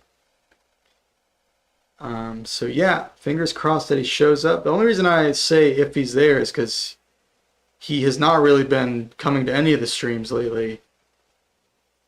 And when I posted the time and the day, he asked if we could change the time, which I had to tell him no. So he hasn't been coming here anyways. So, but he did help me choose the day. I did ask him if Saturday or Friday would be better, and around what time. So I picked the time based on what he told me. So you know, we gave him. I gave him ample notice. So anyway, I hope he shows up. But if he doesn't, we're still going to do it. So we're still going to have a good time. So it'll be on Saturday at 10 p.m. Eastern Standard Time. I might start streaming a little bit earlier than that. But not that much earlier than that. But I might start streaming around maybe 9 or 9:30, but the contest will start around 10. Or if not enough people are here, a little later. Right now it's almost 7 a.m. It's your bedtime. It's a Saturday.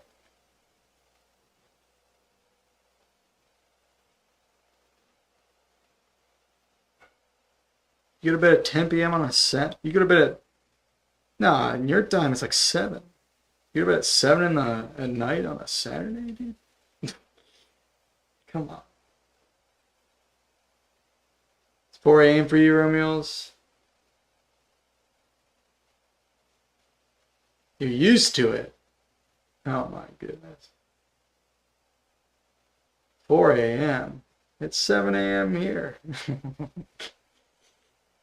It's on a Saturday, y'all. Anyway, if you don't come, it's fine. Don't worry about it. None of you guys have to show up. I have to show up.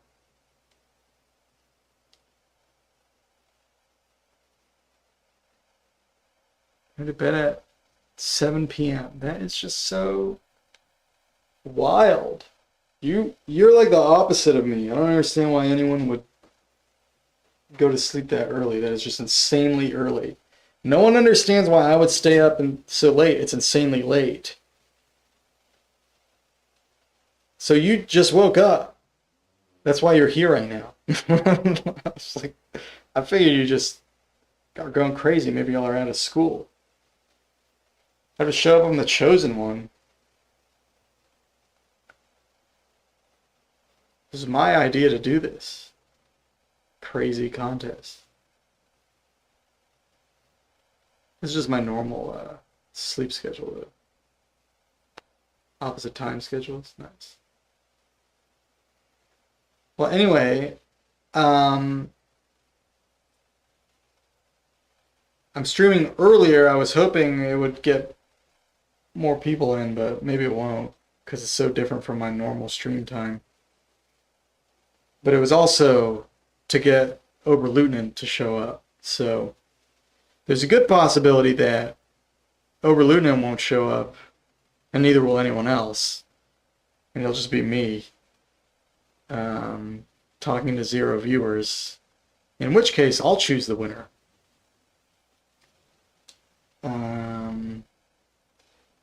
Which is fine. It's my fucking contest. I should have chosen the winner anyway. But alright. Nah, someone will be here. But I'll see y'all on Friday.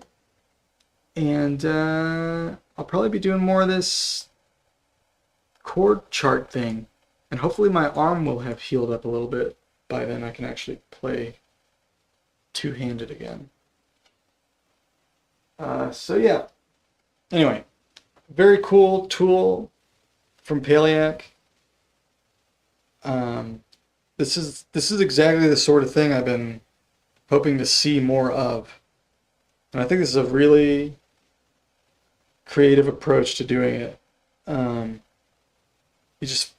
just found a system, a way of analyzing the chords in some functional way, and got the AI to code it up, and it seems to be working fine. So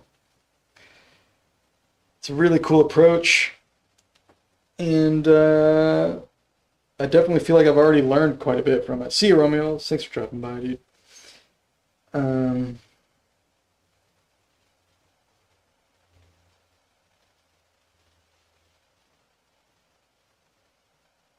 That's what Romeo said. It was 4 a.m. his time.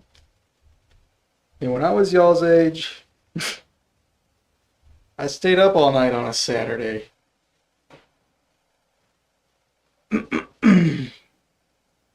But you guys are more responsible than me. So when you're my age, you won't have all these problems I have. Alright. That's enough of that. I'll see who I see on Saturday, but hope to see some of y'all on Friday as well. I am streaming Friday. Alright. Goodbye. Have a good one.